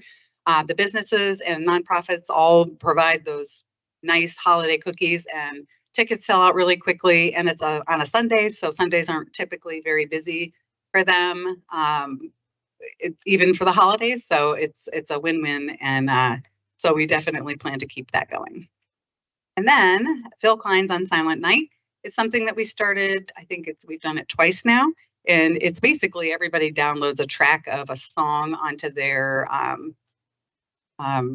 speaker, or if they have a boombox, and just everybody hits play at the same time and walks around the downtown. And they call it a luminous holiday soundscape, and it's bell tones and chimes. So it's not like a Christmas carol per se, but it's super fun. And so the first year we went down on the trail, and I got us lost because somebody put me in charge in the front. So at least I got fired from that. But last year we had some lightsabers for crossing guards, and people were all kind of dolled up with their lights, and we stopped in Burbick Way, which I was thinking would be so cute with 8 picnic tables blocked off for people to drink Dora, but that's beside the point.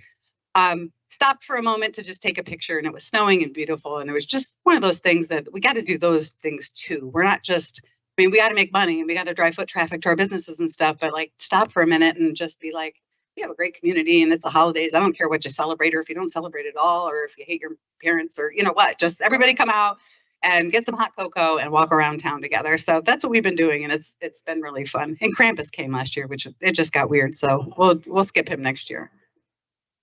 And that is all I have for you. If anybody has any questions or anything, I'd be happy to answer. Nothing going on in Main Street.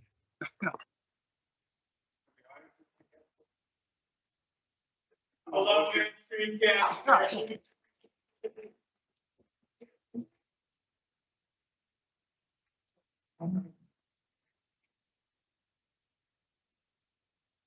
Next on the agenda is charter review application, we kind of backtrack here. We had 14 people that actually applied, and they've already met once. Am I right, Hope? Yes. And we got 2 more applications, and we'd have to, according to our charter, we have to have 15 people on charter review, so we have, but now before these applications, we have 14 and 1 alternate. So here's 2 options. Somebody can make a motion to pick one of these, or we can put them in a hat and draw out a name, and the name comes out with the charter review, and then we'll do so. There is preference here.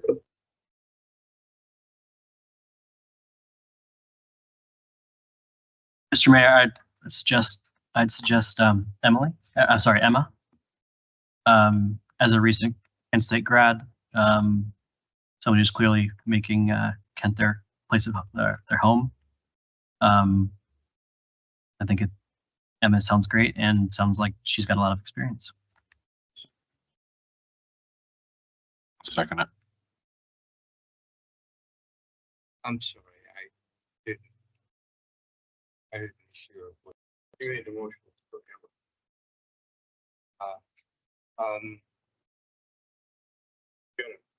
Yeah, no, I saw her.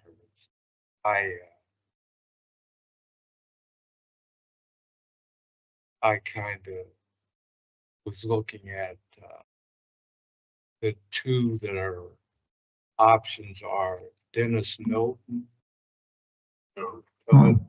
Todd, excuse me. Dennis, that's his brother. Todd Milton. Yeah, I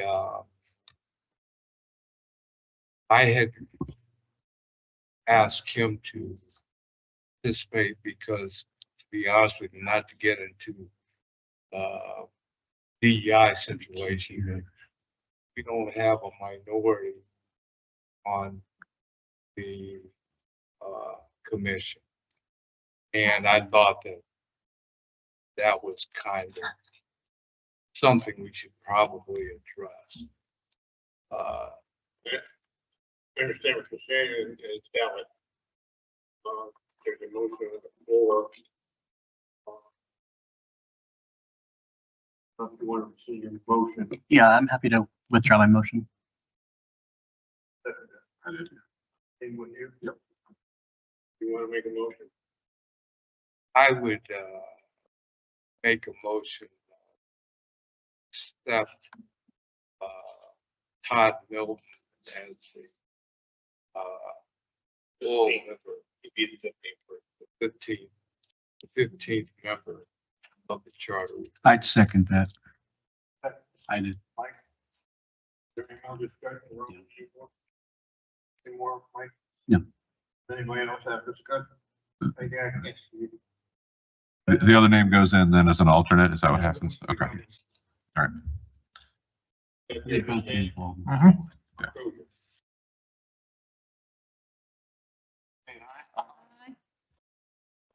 Okay, Todd will be the 15th member of the charter review, and Emma will be the other alternate, so we'll have 2 alternates. Good. That's it, committee of the whole. We're going to move into community development. Good. All right. So first up, we've got proposed amendments to Chapter 14, Property Maintenance, and Bridget. Yes, thank you. This amendment to the property maintenance code is to add a new item to section 1406.05 of prohibited occupancy. It adds temporary housing. We have had 2 situations in recent months where people have been living permanently in what would be considered temporary items, including a tent in a backyard and a bus.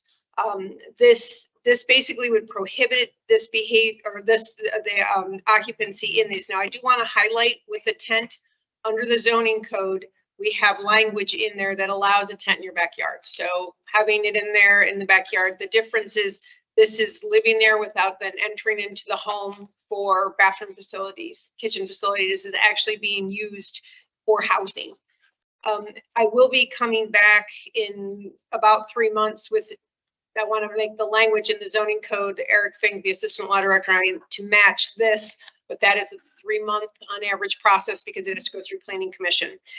The reason we are asking for this is we have a current situation and we have no regulation in the code to address it. And there has been numerous calls from abutting and residents in the area regarding this matter. So this will be a civil offense. It is not a criminal offense. So it will just be a civil warning that is mailed, and then we can go forward from there. But it provides some opportunities for us to take it to court to address the matter at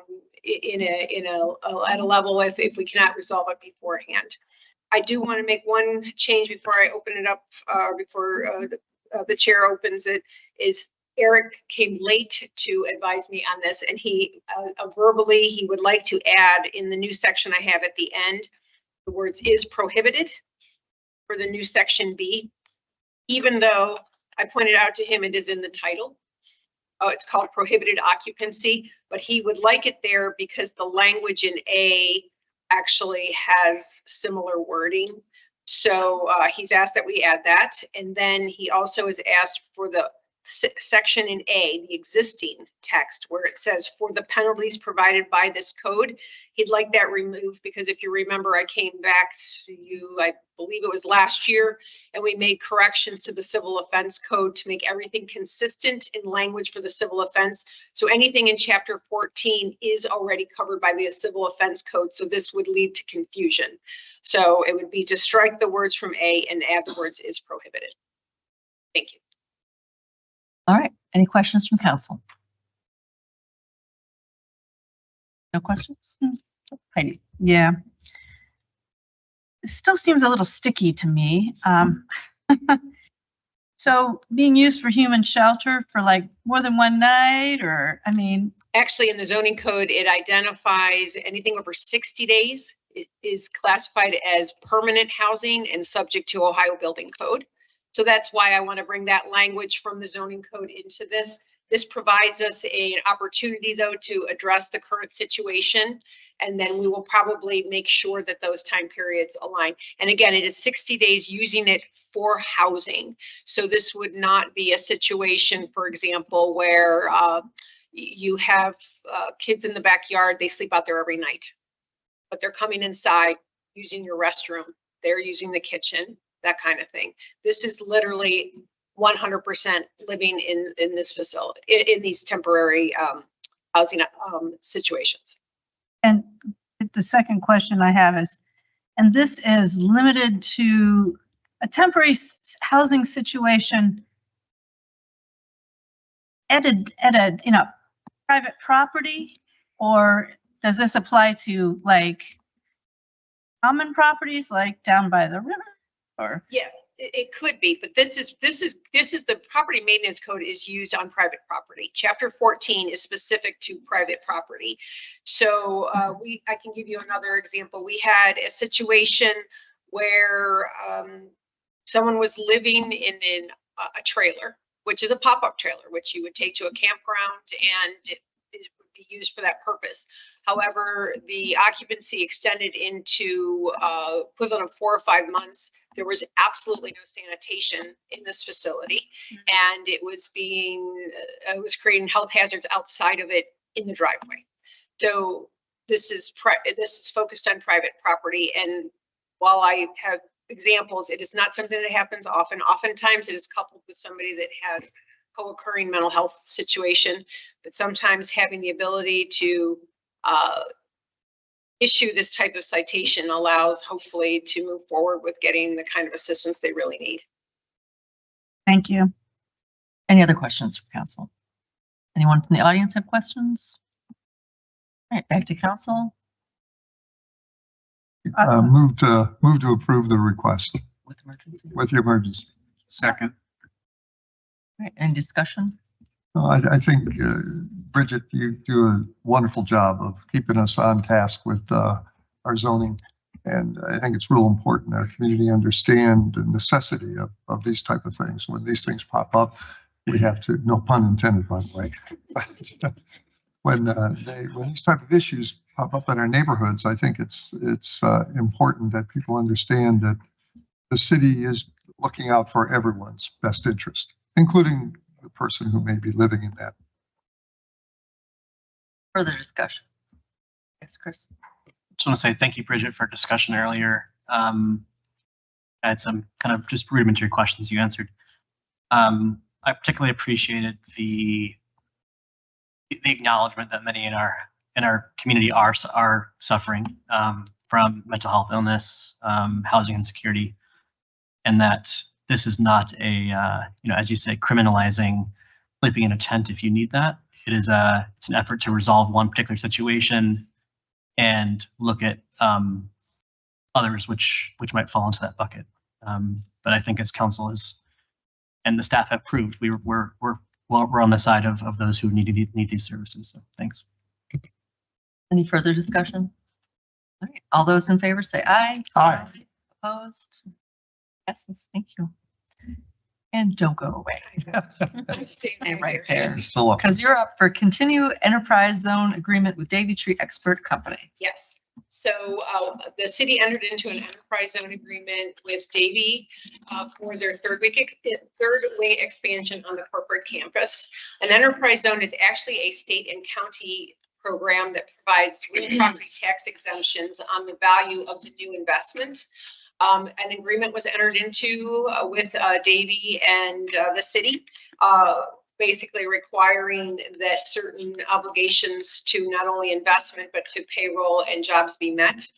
And the enterprise zone agreement, in terms of their performance, is evaluated every year by a group called the Tax Incentive Review Council, which is a county board. The Tax Incentive Review Council meets, looks at the data, and makes a motion to continue. And based on that motion, we need the legislative authority to affirm to continue that agreement. It was unanimous to continue that. And I do want to highlight they are in the second year of operating and they've already doubled their payroll commitment. In fact, an appropriations request was provided to Rhonda because we actually had not anticipated having to income tax share as much as we did. So they've also doubled and exceeded their job obligations, and they still have another 8 years to go. So we are very fortunate to have Davy. Right, questions from council? Huh? Anyone in the audience have questions? Back to council. Move to authorize with the emergency. Second. Discussion? It's nice to have Davy, and it's nice to have this agreement that's really helping the whole city, basically. Any further discussion? Okay. All those in favor say aye. Aye. Opposed? Thank you. It's really good. Last one. All right. Discussion of warming center funding recommendation, Bridget. Yes, if you remember last month, I presented the information with regards to the number assisted through the warming center. I did include last month's memo as an attachment with this current month. A motion was made and seconded for the administration to come back with a recommendation for appropriation and to use that also going forward. As we discussed in the beginning, back in the fall, when the warming center was first discussed, 8,000 was presented as basically a placeholder. Winters are variable. There is no consistency, and we had not actually funded such a program before, so it was a good placeholder. So based on the seriously cold winter that we had, there was an excessive number of days. So we had 37 cold days this season, which is far exceeds what we had in the two previous. So to come up with an appropriations request when winters are so variable, I basically looked at the two previous winters, so that I have 3 winters, and calculated the number of days that were 20 degrees or below, and then also used the formula of the 250 for a day night as well as 50 for a night to come up with an average. I had in my head thought it might be around 12,000, and it turned out that that average is 11,449. So my guess was pretty on point. Now, again, this is an average, but it gives us a benchmark. I think something that needs to be highlighted is while this does exceed this year's Warming Center services does exceed the 12,000, most of our grant assistance does not provide 100% coverage of programs. For example, the social service funding that we just increased did provide now 14,000 of those programs, but some of those programs are run for much, much more than that. So this assistance will offset costs and services for a program that was already going to be provided. So I do think it's a good number to work with. If next winter we have milder days, we will be tracking that information. If it turns out to be only 8,000, then it would be based on that. So this is a not to exceed amount recommendation from administration. All right, questions from council? Did you have questions, Robert? Yeah. Yeah. Microphone. Yeah. Where is it? How much are we looking at? You say 12,000? Yes, 12,000. Oh, I should mention too, Heidi, you had asked if other communities were donating. Actually, the city of Kent is the only one that provides financial support to Shepherd's House for the Warming Center services. I did affirm that. Any further questions from council? Anyone from the audience have questions? Back to council. Move to approve the $12,000 request. Second. With urgency.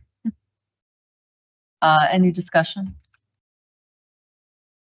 Hearing none. Okay, all those in favor say aye. Aye. Opposed? All right, thank you. Thank you.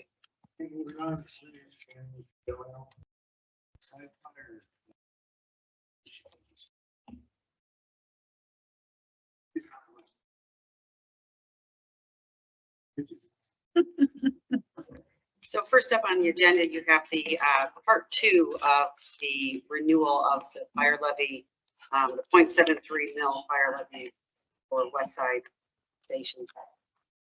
This is a motion to proceed to take it to the Board of Elections. It's just basically.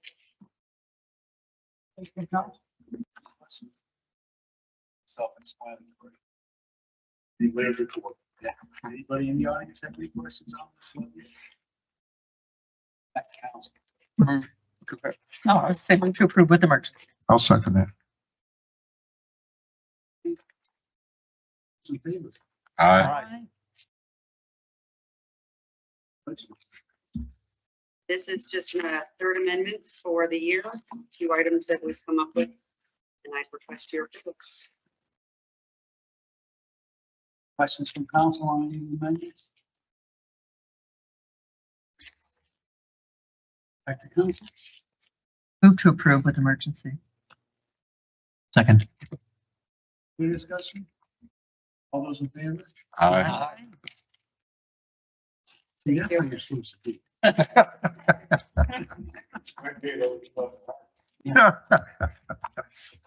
right.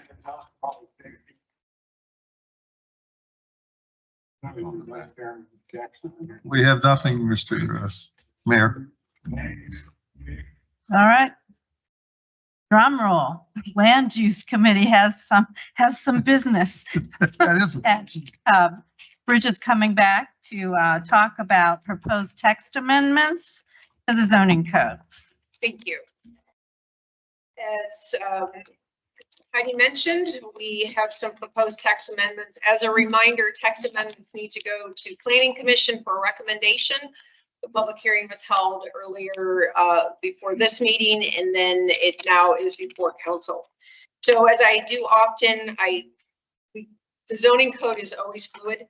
Actual situations in the real world happen, and so we make amendments. So I have two minor text amendments that I want to draw your attention to. The first is when we came to you with the subordinate structures. If you remember, the assisted living situation created some confusion between accessory buildings and accessory uses. For us in zoning, it was a noun and a verb, so it was clear, but it created a great deal of confusion. So we left accessory uses and changed the noun to subordinate structures. However, when we changed those definitions in that section in 1106, I had not changed it in the table of land use. So literally, the first proposed text amendment is just to change accessory buildings in a chart for all of the zoning districts to subordinate structures. The next one is for fences and walls. When we did the full zoning code amendment back in 2021, our intent was to, for an 8-foot fence in an industrial district, not abutting residential. So this would be, you know, out Mogador by the office where that I'm located, to allow an 8-foot fence. And this is often the case because these businesses have expensive equipment outside and they want it to be cordoned off. So we had put language in there in our multiple drafts that the community development director could determine if the high fence was necessary based on the materials outside and then should approve that administratively.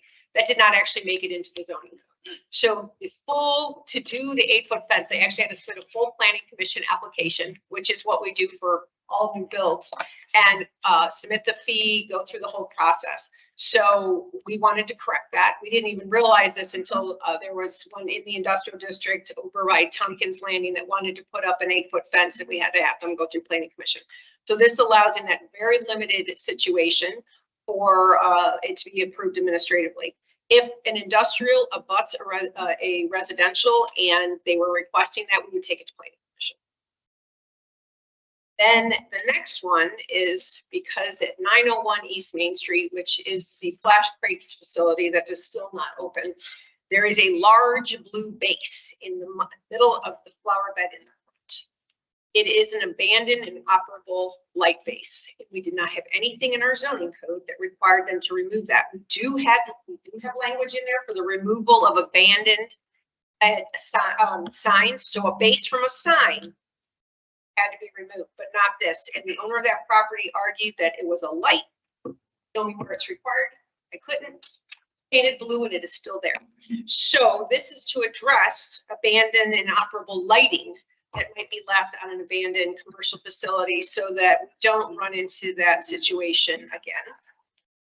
The next set of zoning code amendments are dealing with chapter 1104. So this is the section of the code where we are taking the recommendations of the design guidelines and codifying them. The first set was approved that dealt with signs and lighting. Much of that was already also in our code under chapter 1109. So this is for 1104. And this area deals with the building design, exterior elements, materials, and massing. So the consultant that did the guidelines did give us standards, regulations to look at and work with. And so using those as a base and what we have in our downtown, the list before you was presented. I will tell you there was areas, and they're still in the guidelines as recommendations regarding corner properties. The specificity to make them regulations required limitations that would be challenging in an existing downtown. For example, how much square footage had to be on one side of on a corner on one street versus the other. If somebody were to buy a single building and it was in a corner, those requirements would be difficult to make. So those dealing with corner structures we did not include. I can answer any questions you might have on what was here. Planning Commission did vote unanimously to support these. And finally, I just wanted to mention these are not going to be in the proposed guidelines, but we did bring up the subject of color with the Planning Commission just to get some feedback. Color is difficult. There's people that believe it should be regulated and those that don't. There's communities that have historic districts and don't regulate color. There are those that don't and do. Two of the commissioners stated that they feel that property owners and tenants should be able to determine colors based on businesses type, their branding, without any kind of regulatory limitations. They pointed to examples such as Taco Tano's, the Zephyr, and actually the t-shirt shop that has the Kent colors on that as examples that they thought added value to the downtown.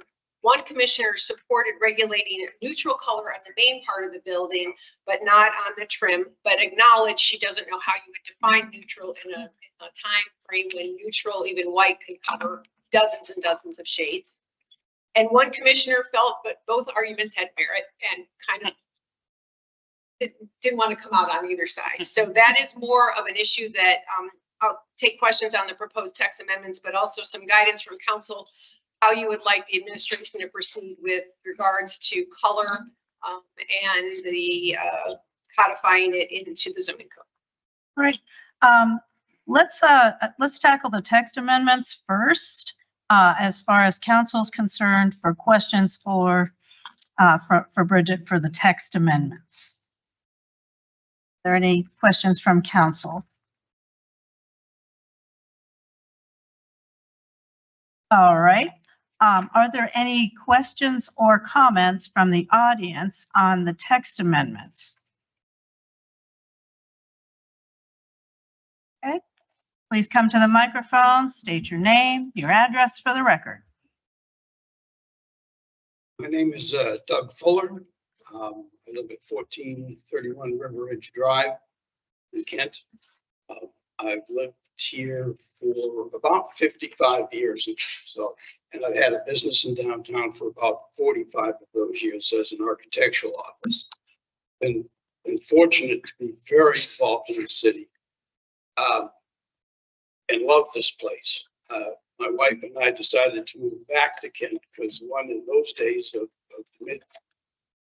the late 70s, Kent needed an architect, and I thought it was a good place to have a practice, and indeed it became that. Never in my fondest imagination did I imagine that we'd become the city we have become, and so rapidly.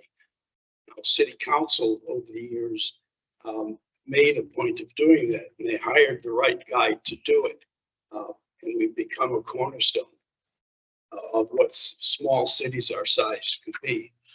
So when I start to say something negative, I don't want you to think I'm negative about the city of Kent. I'm not. I'm one of its biggest promoters. The thing that I'm startled about, and maybe I'm wrong, maybe, is Dave, you opened up the meeting by saying that Bridget tonight, our community development director, was here and going to bring closure to the design guidelines. I forget what the last word was, but bring closure to it that were done. Evidently, I didn't realize in this 2 pages you were given of blue, I don't know if this is blue or not, is the finalization of the design guidelines. I just want to take you back for a minute. That 3.5 years ago, this process started. 3.5 years ago. And during that time, community development has said a couple of things to you that you never asked, and then did things that you never asked to be done. You asked for the design guidelines to be done, 3.5, looked at, redone, and that was completed. I disagree with a lot of it, but it was done. And then with 5 days notice, Community Development Department came back to you one night and said, you have a choice of how to get rid of the Architectural Review Board. None of you that I remember, and I think I was here for all of those meetings, ever said well, you wanted to do that. But Community Development came to you and said, here's how you should do it. And they gave you 3 options. I didn't bring that sheet with me tonight. I didn't know I'd have to go back and talk about that. And that night, it was a meeting like this. It was a committee meeting. And you voted unanimously to get rid of the Architectural Review Board. Do you have, Mr. Fuller, do you have any comments I do. On these specific text amendments, or are you going to give us a history lesson? Getting to that. 2 weeks after you wanted to get rid of the Architectural Review Board, and I think because of community members had called you, you decided, I think it was unanimously, it might not have been, to look again at the Architectural Review Board. And you, council members, asked administration to come back with ideas. What's the value of the Architectural Review Board? What have they done over time? Why did we just vote to get rid of them? Because none of you could answer that, because you hadn't been asked, and community development had never had a discussion with you about that. So I don't know what's happened over the last year. Suddenly now you're to a conclusion, and a question you asked administration that you would like more information about Architecture Review Board and what the value is of Architectural Review Board, unless I missed a meeting or two, I don't think you've heard anything from the administration. And I can't be more disappointed. I have no problem if you want to get rid of the Architecture Review Board, but please have a discussion. Hear from citizens. I've heard a lot about community tonight. But boy, when it comes to ARB, there hasn't been any community at all. You haven't even been asked. You haven't had a serious discussion about it. And now, Point of order, are we going to talk about the text amendments or the Architecture Review Board, which is not part of the agenda today? Well, it is because I just heard that it was being brought to a conclusion tonight. And therefore, it's being brought to a conclusion without some of these major questions being addressed. Are you talking about them? I'd love to know what you think about it. So here's the thing. A year ago, our community development director presented you this. And I thought at this time, while it was incomplete, it was a way of looking at what was in the design guidelines and what needed to be codified and put into zoning. 2 sheets. It on one side, this side I think had design guidelines, and on this side it had the beginning, the infancy of ideas as to what codification might look like. At that night, she said she was going to have crews down measuring the downtown, doing all of that. You kind of heard that again. But all of this, if you go back and read through all of this stuff that was in there, it's not here. There's no reference to it. And forgetting all that, if you read this 1.5 pages, and you can't understand what it's saying, then it shouldn't be in a codified ordinance. It needs to be clearly written and clearly stated what this community, what city council, not community development, what city council believes that this town would like to have as architectural guidelines. And so please read this before you vote on it tonight. And if you don't understand it, then please come back and start to ask the questions you asked a year ago, and you will find there are so many people that would like to volunteer and help and make this a community document, not a community development document, but a community document that we'd have a great discussion about that. So that's my comments. So you have nothing to say on the individual text amendments, just the process process. It's hard for me to even understand what they say. They talk about putting ledges at certain points in the building, like every building now has to have a ledge at a certain point. It talks about having clear view through windows, but then gives you a 25% reduction in the viewability through a window. And so these things are not thought through. They're not coordinated. I did think, I'll go back, I thought this side of this thing had some pretty good, or interesting anyway, ideas about if you're going to try to codify, to make architecture something that is specific rather than having any creativity to it at all, then there were some things in there that I thought were worth. But this doesn't address anything. There's no correlation between this. Yeah, I was expecting, but you would hear a thorough discussion comparing that sheet you got a year ago and the information you got today, and why that is, and why it's finished now, and why this is a good document, and how everyone, even citizens, can read it and understand it. But it doesn't do that. So I'm asking you to go back and ask what you asked a year ago.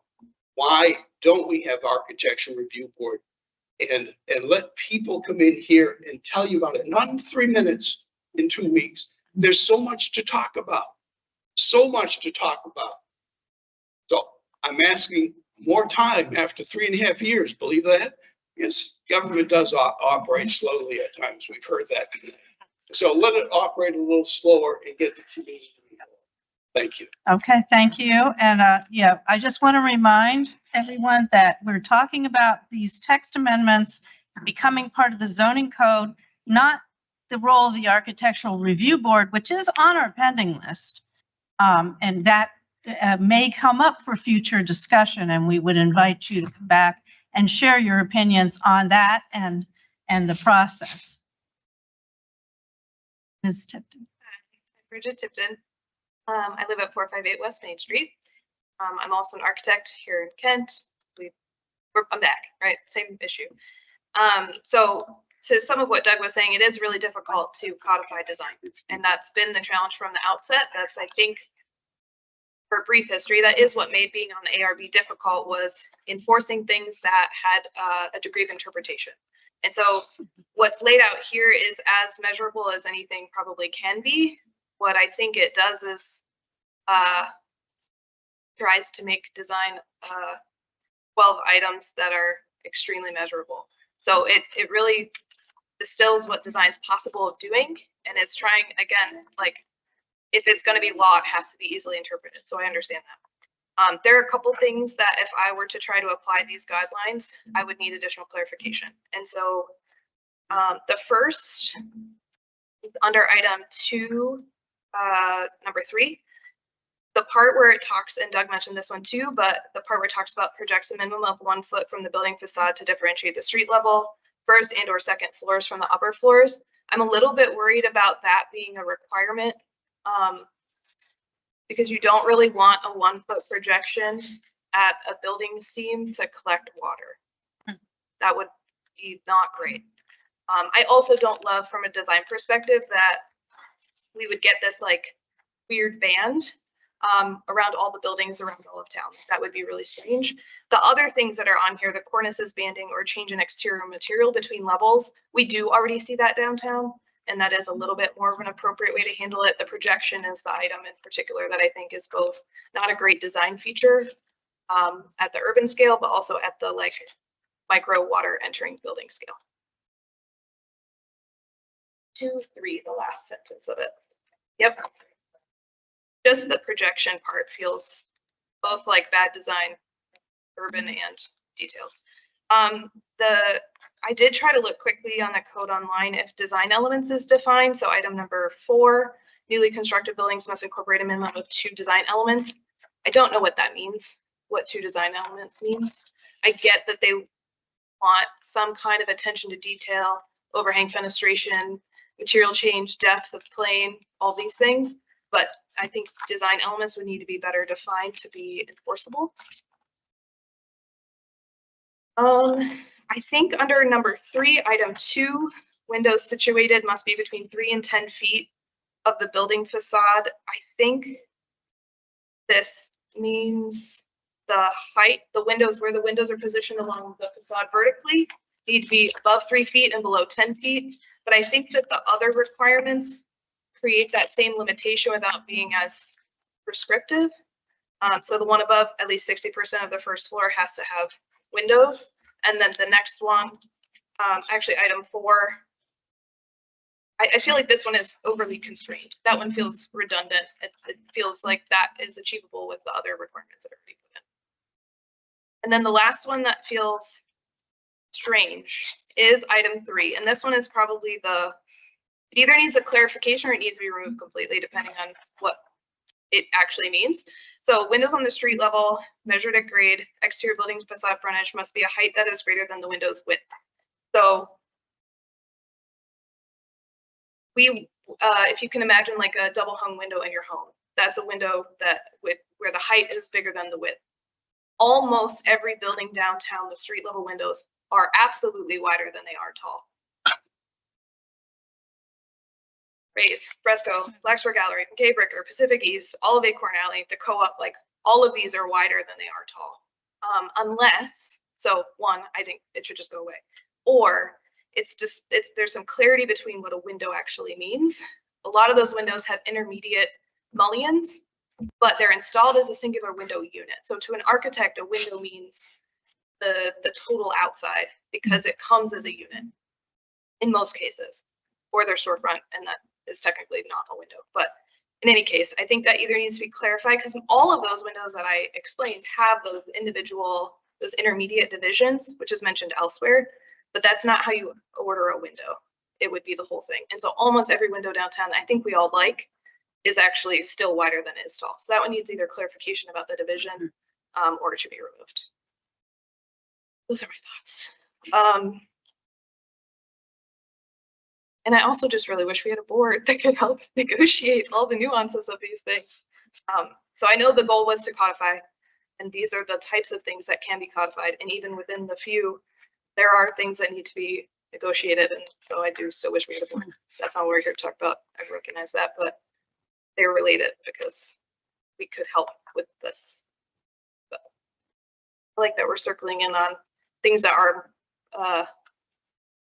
a little bit less subjective. But if we take away all subjectivity, like we're gonna have the most boring town. Like that is kind of part of it, design and architecture. At this point, public art is more regulated than the buildings in Kent. We've awarded for that, but not for all of this. So thanks. Thank you. So, Bridget, is there anything you would like to follow up with those comments? But I'd like to see them in writing, and then of course, look at those so we can just, this doesn't need to be passed today, and then take them back to planning commission and say this.